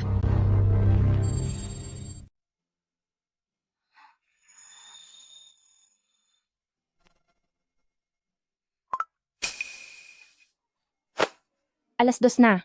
Bakit hindi mo ako ginising? Normal lang naman ang antukin kapag buntis. Matulog ka pa ng kaunti. Hindi pwede. May mahalaga akong meeting ngayong hapon at kailangan kong makapunta. May bagong promotion ang property ng Shengxi Real Estate at ito ang pinaka-importanting proyekto ng kumpanya para sa quarter na ito. Kaya naman ang meeting nating ito ngayong araw ay para pumili sa mga kandidatong internal na proposal upang makapili ng pinakamagandang plano na gagamitin para sa bidding. Ako... Pasensya na. Huli na ako. Bago ka lang na empleyado rito, Nakuha mo pang lumantang dito at paghintayin ang napakaraming matataas na opisyal ng kumpanya ng dahil sa iyo? Pasensya na po talaga. Akala mo ba dahil dala mo ang anak ni Sean, ay pwede ka nang gumawa ng kahit ano? Ngayong araw ay ipapakita ko sa iyo kung nasaan ang lugar mo. Kung nadadaan sa sorry ang lahat, para saan pa ang mga patakaran ng kumpanya? Ngayon, sa ngalan ko bilang supervisor, tatanggalan na kita ng karapatang sumali. Ano? Ilabas niyo siya. Supervisor Yu. Supervisor Yu. Pinaghirapan ko po ang planong ito. Wala nang nang pagkakataon. Bigyan niyo po ako ng isa pang pagkakataon. Huwag mo nang sayangin ang oras namin. Isa pang pagkakataon. Siyan. President Sheng, Ayos ka lang ba? Sa ganito kahalagang meeting, bakit nandito si Xian? Ganoon ba siya kaimportante sa kaniya para hindi niya matiis na mahamak ang masamang babaeng iyan?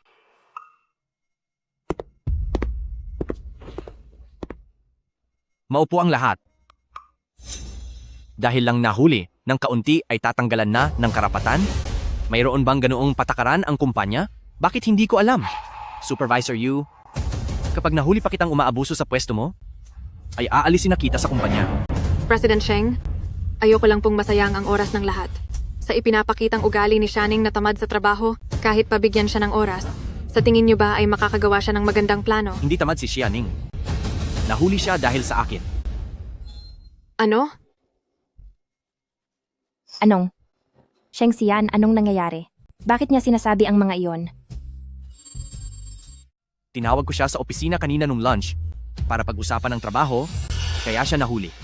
Supervisor Yu, tatanggalin mo ba ako sa trabaho? Pasensya na po.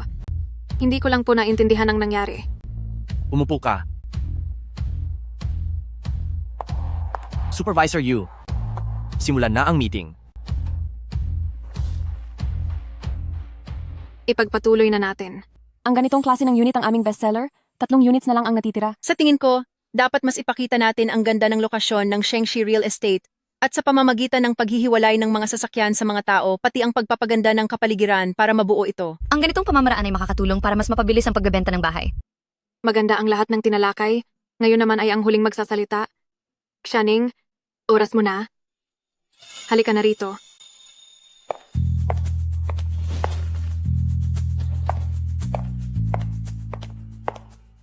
Dahil sa mga katangian ng property na ito, bumuo ako ng Urban Youth Housing Plan na marketing strategy. Tatargetin nito ang mga problema ng mga kabataan ngayon at nakatuon sa oras sa biyahe, buwan ng bayad at mga pampublikong sasakyan.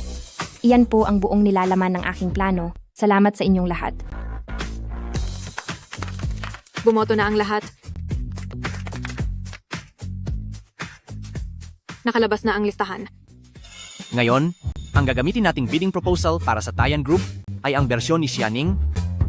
Wala namang tumututol, di ba? Supervisor Yu, Wala po. Wala pong tutol. ganyan ang gagawin nating desisyon. Mahusay ang ginawa mo.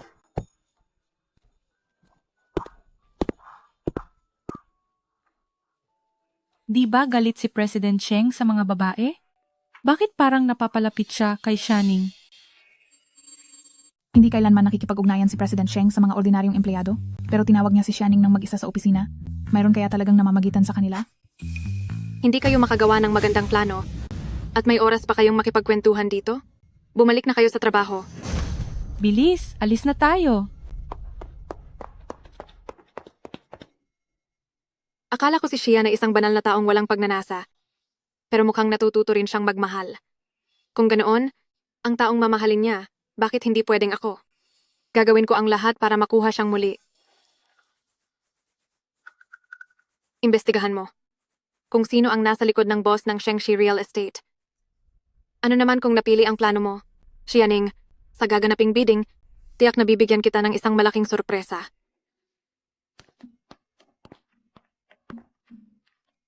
Ningning? Tungkol sa meeting noong nakaraang araw, nabalitaan naming lahat ang nangyari. Bakit ka ba talaga pinoprotektahan ni President Sheng? Oo nga. Mayroon ba kayong espesyal na relasyon ni President Sheng? Paanong mangyayari iyon? Hihintayin kita sa pinto ng kumpanya. Sabay na tayong umuwi. Kailangan kong mag-overtime para ayusin ang proposal, kaya mauna ka na munang umuwi. Anong nangyayari?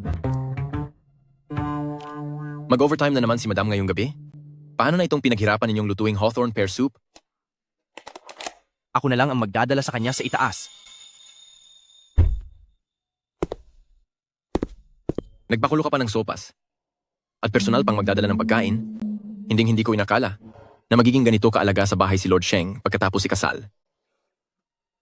Masaya lang si President Cheng sa kinalabasan ng proposal ko, kaya hanggang doon lang yon. Pinapahalagahan lang niya ang talento ko, purong talento lang talaga. Talaga ba? Ang isang mahalagang tao na gaya ni President Cheng, bababa talaga para lang turuan ang isang maliit na empleyado? Ganoon ba talaga kabait si President Cheng sa mga tao? Siyempre, mabuti siyang tao. Pinupuri niya ako. Kung ganoon, basta magsipag lang ako sa trabaho, maaari rin akong gabayan ng personal ni President Cheng. Mukhang sa ngayon, mali pala ang mga balitang galit si President Cheng sa mga babae. Kahit ang mga balita tungkol sa kanila ni Yu Wei ay parang hindi rin totoo. Dahil wala naman itong kinalaman sa iyo. Ibig sabihin lang nito ay, single si President Cheng ngayon? May pag-asa pa pala ako? Siguro nga. Ningning, sa susunod na hanapin ka ni President Cheng para sa proposal, maari mo bang alamin kung ano ang mga gusto niya? Sasabihin ko na sa iyo ang totoo. Matagal na akong may gusto kay President Cheng. Ako rin. Pati rin ako. Ito ay, kapag hindi ako pumayag, tiyak na hindi nila ako tatantanan. Sige. Napakagaling. Ang asawa ng ibang tao ay gustong-gusto na nagbabantay araw-araw, samantalang siya, iniisip pang tulungan ng iba na agawin ng sarili niyang asawa. Maraming salamat talaga sa iyo. Ano ang pinag-uusapan niyo? Bakit siya nandito? Hindi ba dapat ay pinauwi ko na siya? President Cheng, gabi na po. Bakit po nasa kumpanya pa kayo? President Cheng, gusto ko rin pong matuto. Baka naman po pwede niyo rin akong turuan. Hinto. President Cheng. Tingnan niyo ng maigi. Kasal na ako. Ano? Ito. Paanong nangyari iyon? Kung ikakasal man kayo, siguradong magiging malaking balita iyan sa Yun City. Paanong nangyaring walang nakakaalam? Dahil iyon sa, gusto ng asawa ko na tahimik lang ang lahat. Pero kung hindi kayo naniniwala, pwede ko itong ipakita sa inyo. Sandali, President Cheng. Mayroon akong isang plano rito na mayroong napakalaking bug at kailangan nating pag-usapan ng mabuti. May oras ba kayo para rito? Sige ba? Maaari na kayong umalis. Kapag naulit pa ang ganitong klaseng gawi, asahan nyo na matatanggal kayo sa trabaho. Sige po.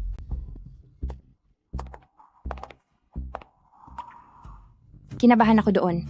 Sa wakas ay napili na ang aking plano. Kung malalaman ng mga tao rito sa kumpanya sa mga oras na ito, tiyak na hindi ko na alam kung gaano karaming chismis ang lalabas. Ikaw, anong gagawin mo? Nasa kumpanya kaya tayo?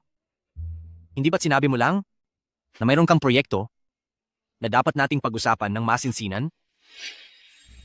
Ako ay... Anong ikaw? Xianing, pwede akong pumayag na huwag isa publiko ang relasyon natin, pero hindi ba masyado kang mapagbigay? Tinutulungan mo pang magtanong ang ibang tao tungkol sa mga gusto ng asawa mo. Narinig niya ang lahat. Parang galit siya. Alam ko pong nagkamali ako. Hayaan mo na. Bakit ba kasi sa isang kagaya mong walang utang na loob na maliit na bagay ako napunta? Ano? Ipinagluto kita ng Hawthorne at pear soup. Epektibo ito para mabawasan ang pagsusuka mo sa pagbubuntis. Inumin mo iyan at sumama ka na sa akin pauwi. Opo.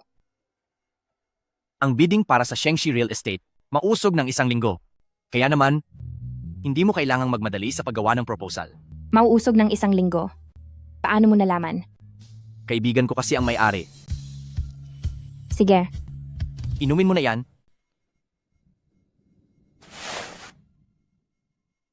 Ipaalam sa lahat, mausog ang bidding ng 1 linggo. Masusunod po. Nga pala, Lord Sheng, balita ko, Si Miss Yu ay kanina pa nagtatanong tungkol sa totoong may-ari ng Shengxi Real Estate. Ano po ang plano ninyong gawin dito? Dapat ba nating sabihin sa kanya na kayo naman talaga ang nagtatag ng Shengxi? Ang Yuyuwei na ito? Ano na naman kayang kalokohan ng balak niya? Alam ko na. Hayaan mo na siya. Busog na ako. Marami pang natira? Kung gayon, umuwi na tayo. Ibaba mo ako. Nasa kumpanya tayo. Paano kung may makakita sa atin? Buntis ako, hindi lumpo. Hindi maaari. Kailangan mong mag-ipon ng lakas ngayon dahil mapapagod ka pa mamaya pag uwi natin. Bastos ka. Ibaba mo na ako. Bilis. Sabi ng ibaba mo ako. Sandali. Nianbay, yung babaeng kinakarga na iyon, hindi ba't siya si Xianing na laging nakabuntot sa iyo noong nasa eskwela pa tayo? Mukhang siningning nga yun. Tara na. Senior Wen. Ito ay anting-anting na tinahi ko mismo. Ibinibigay ko sa iyo. Salamat. Hoy, Nianbay. Napakaganda ni Xianing at lagi pa siyang nakadikit sa iyo. Hindi ka ba talaga naaakit? Maganda nga siya. Pero sayang dahil mahirap lang siya at hindi siya bagay sa ating si Second Master Wen. Hindi ba, Nianbay? Hindi kami magka-level, kaya kahit pilitin naming magsama, wala ring magandang mangyayari, di ba? 2 taon na ang nakalipas at lalo siyang gumanda ngayon.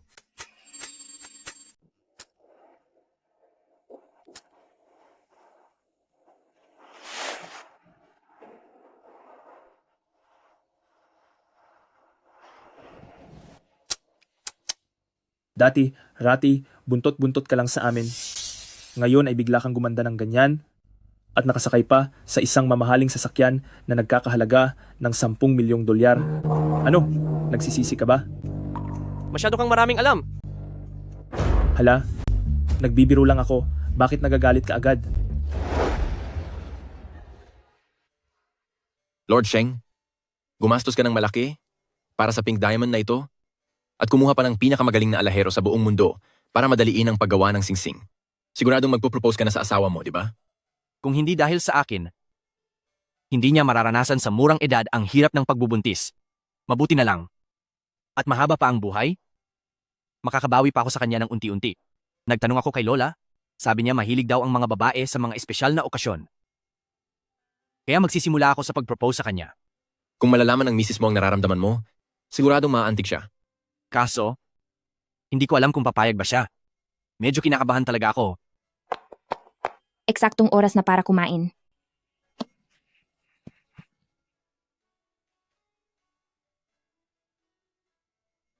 Andyan na. May dalang sabaw ng ribs sa kusina, maghugas ka muna ng kamay. Sige. Ngayon ko lang nakitang ganyan si Sheng Xian na parang balisa. Iyong sinusubukan niyang itago kanina, singsing ba iyon? Huy, balita nyo na ba? Parang may asawa na si President Sheng. Totoo ba? Hindi ko alam kung sino ang maswerteng babae na makakasal sa isang lalaking tulad ni President Sheng na perpekto sa lahat ng bagay. Sa tingin ko, ang pinakaposible ay si Supervisor Yu, di ba? Birthday ni Supervisor Yu ngayon. At nakita ko siyang sobrang ganda ng ayos bago umalis. Baka nakikipag-date lang siya kay President Sheng. Mukhang hindi naman. Si President Sheng at si Supervisor Yu, di ba hindi maganda ang relasyon nila? Ano bang alam mo? Ang tawag doon ay pag-iwas sa gulo. Huy! Ningning. Ikaw ang paborito na tauhan ni President Sheng. Alam mo ba kung sino ang misteryosong asawa niya? Si Supervisor Yu ba iyon? Wala rin akong alam. Sige. Pero talaga, feeling ko talaga ay siya. Kung hindi siya, sino pa ba? Totoo kaya iyan? Kung tutuusin sa kinikilos niya dito sa kumpanya, halata naman. May kailangan lang akong asikasuhin ngayong gabi. Pagkatapos ng trabaho, papapuntahin ko ang driver para sunduin ka at ihatid ka pa uwi. Wag na po, magtataksi na lang ako pa uwi. Ang malas ko naman, kakawala lang sa trabaho pero umuulan na ng yelo. Ang hirap pang kumuha ng sasakyan. Siguro maglalakad na lang ako ng mabilis para mag-bus. Ningning. Matagal na rin tayong hindi nagkita. Senior Wen. Ako nga ito. Ay, wag na, senior po. Mahina ang iyong katawan, kaya bawal kang malamigan. Isuot mo na ito. Ningning, isang swerte ang ating pagkikita. Maaari ba kitang ilibre ng hapunan para makapagkwentuhan? Noong nasa kolehiyo pa tayo, malaki ang itulong sa akin ni Senior Wen. Tinulungan niya rin ako sa aking matrikula. Parang hindi magandang tanggihan siya. Sige po.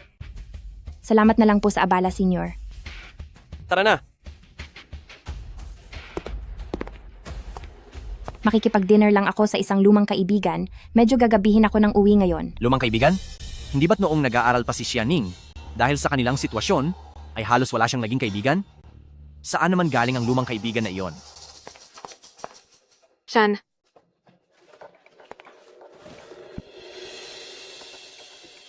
Sian. Biglaan naman yata ang pag-imbita mo. Hindi pa nga ako nakakapag-ayos ng mabuti. Ngayong araw, huwag kang mainis sa akin, ha? Ikaw, Hindi ko akalain na naaalala mo pala ang kaarawan ko. Napakasaya ko. Shan, sinasabi ko na nga ba, hindi mo naman talaga ako kinasusuklaman. may mali na ba sa utak niya? Anong kalokohan ba ito? Nabalitaan ko na iniimbestigahan mo ang may-ari ng Shengxi Real Estate. Oo. Naku-curious lang ako at gusto kong matuto pa ng higit. Yu Yue, alang-alang kay Uncle Yu, ang mga kasalanang ginawa mo noon ay maaari ko ng kalimutan. Pero tandaan mo, tauhan ko si Xianing. Ang paggalaw sa kanya ay parang paggalaw na rin sa akin. Kung magbabalak ka pa uli na galawin siya, ay hinding-hindi na ako magtitimpi. Ipinatawag mo lang ba ako para sabihin ito? Ano pa nga ba? Ano pa ba ang kailangang pag-usapan nating dalawa? Hindi ko talaga maintindihan.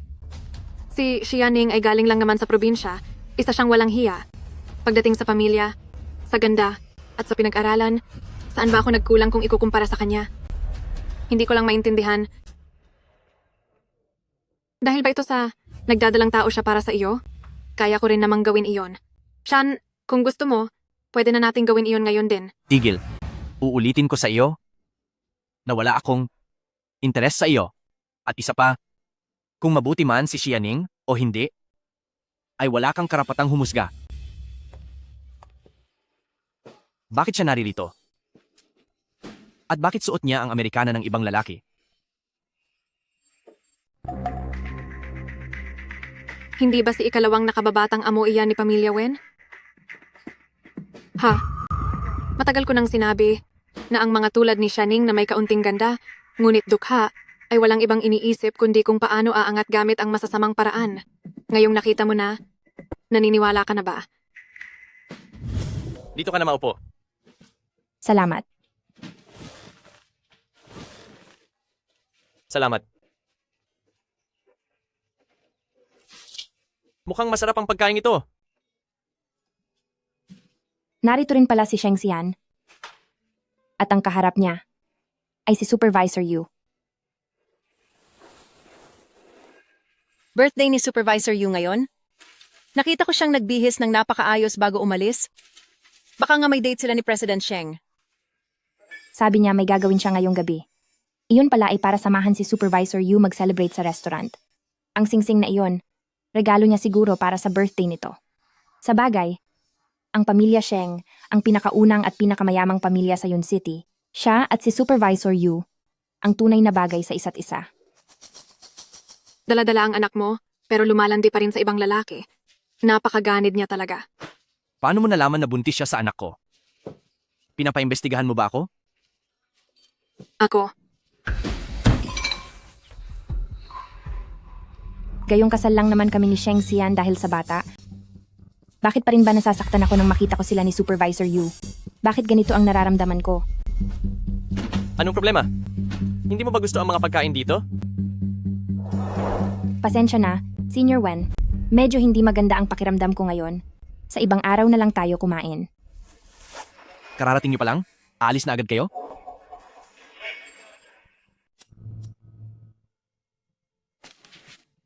Ang damit na ito, napakapangit. Nagkataon namang nagkita tayo rito. Hindi mo ba planong ipakilala sa akin ang luma mong kaibigang ito? Hindi ba ito ang lalaking iyon na yumakap kay Ningning ng gabing iyon? Kay Ningning? Sino po siya? Kay Ningning. Kailangan talaga naging ganoon kalapit ang tawag mo. Siya. Dati pa naman mainit ang mata ni Supervisor Yu sa akin. Kapag nalaman niya ang relasyon namin ni Sheng Xian, tiyak na kung ano-anong gagawin niya sa akin sa hinaharap. Hindi pwede. Dapat makahanap ako ng paraan para makalusot. Kay Senior Wen, ako. Ipakikilala ko kayo. Siya ang aking tiyo. Si Tio? Bakit parang hindi ko matandaan na mayroon pang siningning na ganito kabata at kayamang Tio? Kay Tio, anong kalokohan? Ang malanding babaeng ito, mukhang mahuhuli na siya ngayon. Ang utak talaga nitong si Xianing kung ano-ano ang iniisip. Buti nagawa pa niyang mag-imbento. Bakit biglang tumahimik? Naku, nakakahiya. Kumusta po, Tio? Ako po si Wen Nianbay. Isang nakakatandang kaibigan ni Ningning noong kolehiyo. Kumusta ka, Senior Wen? Dahil nagkita tayo rito nang hindi sinasadya, kumain na tayo ng magkasama. Ano? Sa tingin ko ay hindi na kailangan. Sige. Waiter, pakibigyan kami ng isang pribadong kwarto. Sige po, sumunod po kayo sa akin. May gagawin pa ako. Mauuna na ako. O sige. Magkita na lang tayo mamaya.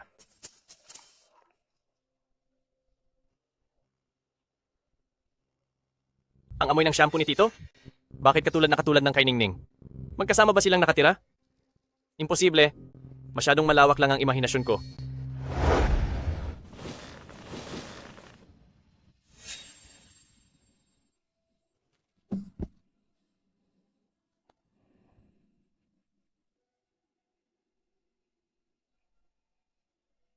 Anong balak mong gawin? Mukhang napakalapit niyo ni Second Master Wen sa ating Ningning. Nahihirapan noon si Ningning nang pumasok siya sa paaralan, kaya tinulungan ko siya sa kanyang matrikula.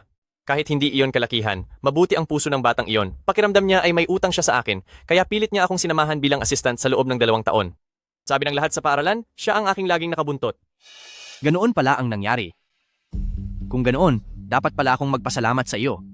Dahil diyan, ako na ang magbabayad sa mga gastos ngayong gabi. Ilabas niyo ang itinago kong alak. Masusunod po, Mr. Sheng. Huwag na po, Tio. Hindi na iyan kailangan. Siyempre kailangan yan. Dahil bukod sa akin, ayaw kong magkaroon si Ningning ng anumang utang sa ibang lalaki. Bakit parang itong si Tio ay kakaiba ang trato kay Ningning? Ito ay isang limited edition na Romani Conti na nagkakahalaga ng ilang milyong dolyar bawat bote. Sino ba talaga sina Ningning at Tio? Bukod sa paggamit ng mamahaling sasakyan, napakagalante pa nila. Pasensya na sa gastos niyo, Tio. Ningning, tikman mo rin ito. Napakasarap ng alak na ito. Wag na lang. Ako ay... Hindi siya pwedeng uminom ng alak. Talaga po? Pero natatandaan ko noong nag-aaral pa tayo na kaya mo namang uminom. Nakalimutan mo na ba na noong panahong iyon ay... Senior Wen, ang mga tao ay nagbabago. Ang mga bagay na gusto mo noon, kapag tiningnan mo ngayon, ay baka maging sakit na lang sa mata. Hindi ba tama ako? Para sa akin, tila nahuhumaling pa rin si Xianing sa nakaraan. Tungkol naman kay Second Master Wen, masyadong malapit sila ni Xianing noong nag-aaral pa sila. Pareho silang guwapo at maganda. Siguradong may pagkagusto sila sa isa't isa. Sinasabing ang mga nararamdamang ganyan mula pa noong kabataan, ang pinakamadaling muling magpaalab ng damdamin. Hindi po totoo yan. Wala kaming kahit ano ng senior ko. Totoong wala kaming kinalaman. Noon ay abala ako sa pag-aaral, kaya wala akong oras para makipagrelasyon. Pero Ningning, totoong matagal na kitang gusto. Ano? Tingnan mo, itong anting-anting na binigay mo, dala-dala ko ito sa loob ng maraming taon. Kaya Ningning, kahit na medyo huli na, pero pwede mo ba akong bigyan ng pagkakataon na ligawan ka? Ikaw. Mas mabuting pag-isipan mo ang isasagot mo. Kapag hindi maayos ang sinabi mo, itong senior mo ay hinding-hindi makakalabas ng kwartong ito nang hindi parurusahan. Pasensya na, senior. Wala akong ibang nararamdaman sa iyo kundi pasasalamat. Wala akong ibang iniisip tungkol sa atin. Ano? Nagsisinungaling ka lang, di ba? Paano mo masasabing hindi mo ako gusto? Alam ko na, nandiyan ang tito mo, di ba? Nahihiya ka lang umamin. Hindi iyan totoo, senior. Humihingi po ako ng tawad sa naging pagkakamali. Kahit kailan ay hindi kita minahal, pasensya na. Pero, Pupunta muna ako sa banyo. Mr. Sheng, kahit pa mas matanda kayo sa amin, malaki na si Ningning. Kaya sana sa susunod, wag na kayong makialam sa mga desisyon niya. Second Master Wen, ang tungkol sa usaping ito ay sarili naming problema sa pamilya. Aalis na muna kami ni Ningning. Kayong dalawa, iwanan na muna namin kayo. Bakit siya pwedeng sumama kay Supervisor Yu para sa birthday niya at nagbigay pa ng magandang singsing bilang regalo? Makikipag-date lang naman ako kay senior, pero nanggugulo pa siya. Para sa puso ni Sheng Xian, ano ba talaga ako para sa kanya?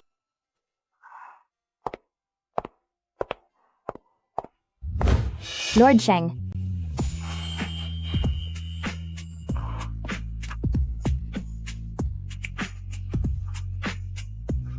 Lord Sheng, lasing ka na. Ikaw at ang lalaking Wen na iyon, ano ba talagang meron sa inyong dalawa? Hindi ba sinabi ko na sa iyo? Taga-suporta ko lang siya. Pero bakit sinabi mo sa kanya na tiyuhin mo ako? Iyon ay dahil nandoon din si Supervisor Yu. Natatakot akong pahirapan nila ako sa opisina sa susunod, kaya hindi ako nakapagsabi ng totoo. Pasensya na. Kasalanan ko ito, naging padalos-dalos ako, at hindi kita nabigyan ng sapat na seguridad.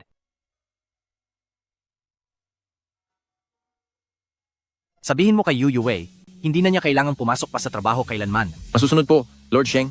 Kung magtatanong po si Miss Yu ng dahilan, ano po ang dapat kong sabihin? Sabihin mo lang sa kanya, dahil hindi siya gusto ng asawa ko. Opo, Lord Sheng. Dahil lang sa isang sinabi ko, ay tinanggal agad ni Sheng Xian si Supervisor Yu. Bakit niya iyon ginawa? Ikaw at si Supervisor Yu. Ningning, walang anumang mali siya sa pagitan naming dalawa. Nakipagkita lang ako sa kaniya ngayong gabi dahil masyado na siyang maraming ginagawang hindi maganda nitong mga nakaraan at gusto ko siyang bigyan ng babala. Dahil magkaibigan ang mga pamilya namin, hanggat maaari, ayoko ring sirain ang ugnayan namin.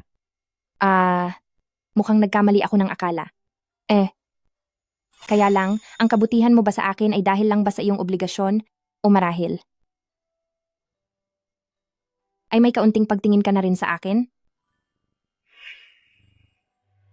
Ningning, bago kita nakilala, hindi ko pa naranasang tumapak sa kusina kahit kailan. Pero noong nakilala kita, nagdalang tao ka, at gustong-gusto kong may magawa para sa iyo. Kaya naman, sinisimulan ko ng mag-aral na magluto ng pagkain para sa pagbubuntis mo. Ito ay galing sa templo, isang anting-anting para sa kaligtasan mo at ng ating anak. Bago kita nakilala, nagdarasal lang ako para sa sarili kong kapayapaan. Pero ngayon, ang lagi kong hinihiling ay sana maging ligtas ang panganganak mo. Ningning, ano pa ba ang dapat kong gawin para maramdaman mo ang tindi ng pagmamahal ko? Pasensya na. Hindi ko lang akalaing napakaswerte ko dahil nakatagpo ako ng tulad mo. Sira, ako dapat ang magpasalamat sa langit dahil ibinigay ka nila sa akin. Kaya Ningning, hindi na ako lalayo sa iyo habang buhay. Opo. Nakakainis. Ang gandang birthday sinira lang ng walang hiyang babaeng iyon. Young mistress, kanina, tumawag ang mga tao ni Tayan Group at sabi. Ang sabi po. Anong sabi? Huwag kang mautal. Parurusahan talaga kita. Sabi po nila, tinanggal na kayo ni Lord Sheng sa trabaho. Ang dahilan, hindi raw kayo gusto ng asawa ni Lord Sheng. Ano ang sabi mo? Asawa ni Xian? Ano ang ibig sabihin nito? Ibig bang sabihin ay totoo ang kumakalat na balita sa kumpanya? Totoo bang siya ay kasal na kay Shanning? Magsisimula na ang bidding conference. Ang boss ng Shengshi Real Estate, nahanap na ba ninyo? Pasensya na po, young mistress, masyadong misteryoso ang pagkakakilanlan ng taong iyon. Wala kaming makitang kahit anong impormasyon. Mga walang silbi. Huminahon po kayo, young mistress, gagawa pa ako ng paraan. Tumahimik ka. May naisip na akong paraan.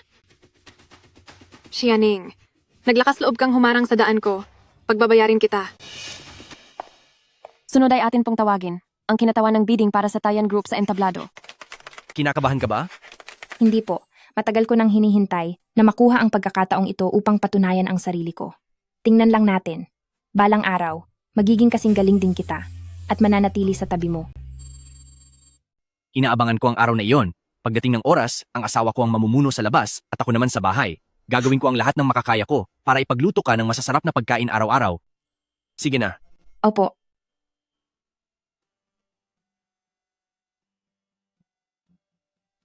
Magandang araw po sa mga hurado ng mga hurado. Ako si Xianing mula sa Tayan Group. Isang malaking karangalan ang makilahok sa presentasyon ng proyektong ito. Narito ang ipapakita ko sa inyong lahat. Heto, kunin mo ang mga dokumentong ito.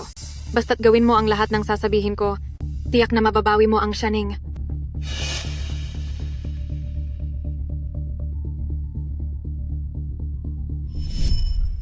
Ito ang orihinal na kopya ng plano para sa Xianing. Ang gusto ko lang ay sa mismong araw ng bidding, ay magpakita ka ng eksaktong katulad ng planong iyan sa entablado. Bakit ko naman gagawin iyon? Hindi kailanman tatanggapin ni Pamilya Sheng ang isang manugang na may dumi sa pangalan. Sa sandaling mapatunayang nanggaya si Xianing at masira ang kanyang reputasyon, siguradong palalayasin siya ni Pamilya Sheng. Pagdating ng oras na iyon, ang kailangan mo lang gawin ay magdahilan. Sabihin mong biktima ka rin ng paninira, pagkatapos ay amuin mo siya at siguradong mapapasayo na siya, di ba?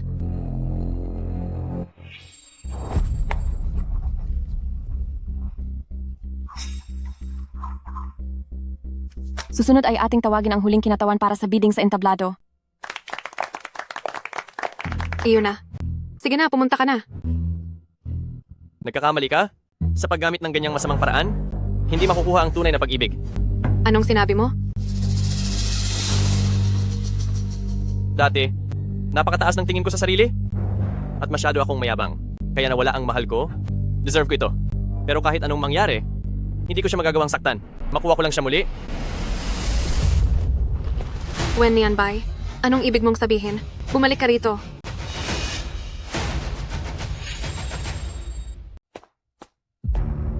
Humihingi ako ng paumanhin, pero umatras na si Grupong Wen. Pero kung maaari, hayaan niyo akong ubusin ang kaunting oras ninyo upang ibunyag ang ginawa ng dating tauhan ng marketing ng Tayan Group, ang dating manager na si Yu Yue, na nagnakaw ng mga lihim na dokumento ng kumpanya at sinubukan akong suhulan para idiin at pagbintangang nanggaya si Beb Xianing. Narito ang buong recording ng usapan namin pati na ang mga dokumento nito. Ang lahat ng ebidensya ay naisumite ko na sa mga pulis. Sana ay kaming mga hurado ay hindi magpa-apekto sa mga maling impormasyon. Ang proyektong ipinakita ni Miss Xia ay sarili niyang gawa.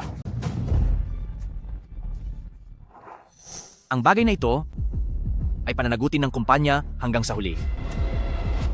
Hindi totoo iyan. Ano bang nangyayari dito? Hindi ko rin alam. Shan, hindi ko ninakaw ang proyekto niyo. Sino po sa inyo ang tumawag sa amin? Ako po. Sir, sa kanila po. Siya po si Yu Yue. Inaakusahan ka ng paglabag sa lihim ng negosyo. Sumama ka sa amin sa istasyon. Wag. Ako ang senyorita ng Yu family. Kayong mga walang hiya, bitawan niyo ako. Shan, magsalita ka naman para sa akin. Shan, bitawan niyo ako. Maraming salamat sa inyong aktibong pakikilahok. Matapos ang usapan ng panel ng mga hurado, ang nanalo para sa proyektong ito ay ang Tayan Group. Binabati kita. Napakasaya ko. Nagawa ko rin sa wakas. Binabati kita. Mahal ko? Mahal? Ibig bang sabihin na ang Miss Xia na ito ay ang misteryosong asawa ni Lord Sheng? Napakabagay nilang dalawa. Tadhana na ang nagtagpo sa kanila. Napakaswerte naman nila, nakakainggit. Shan, pwede ba akong pumunta kay senior para makipag-usap ng kaunti? Sige, bumalik ka agad pagkatapos.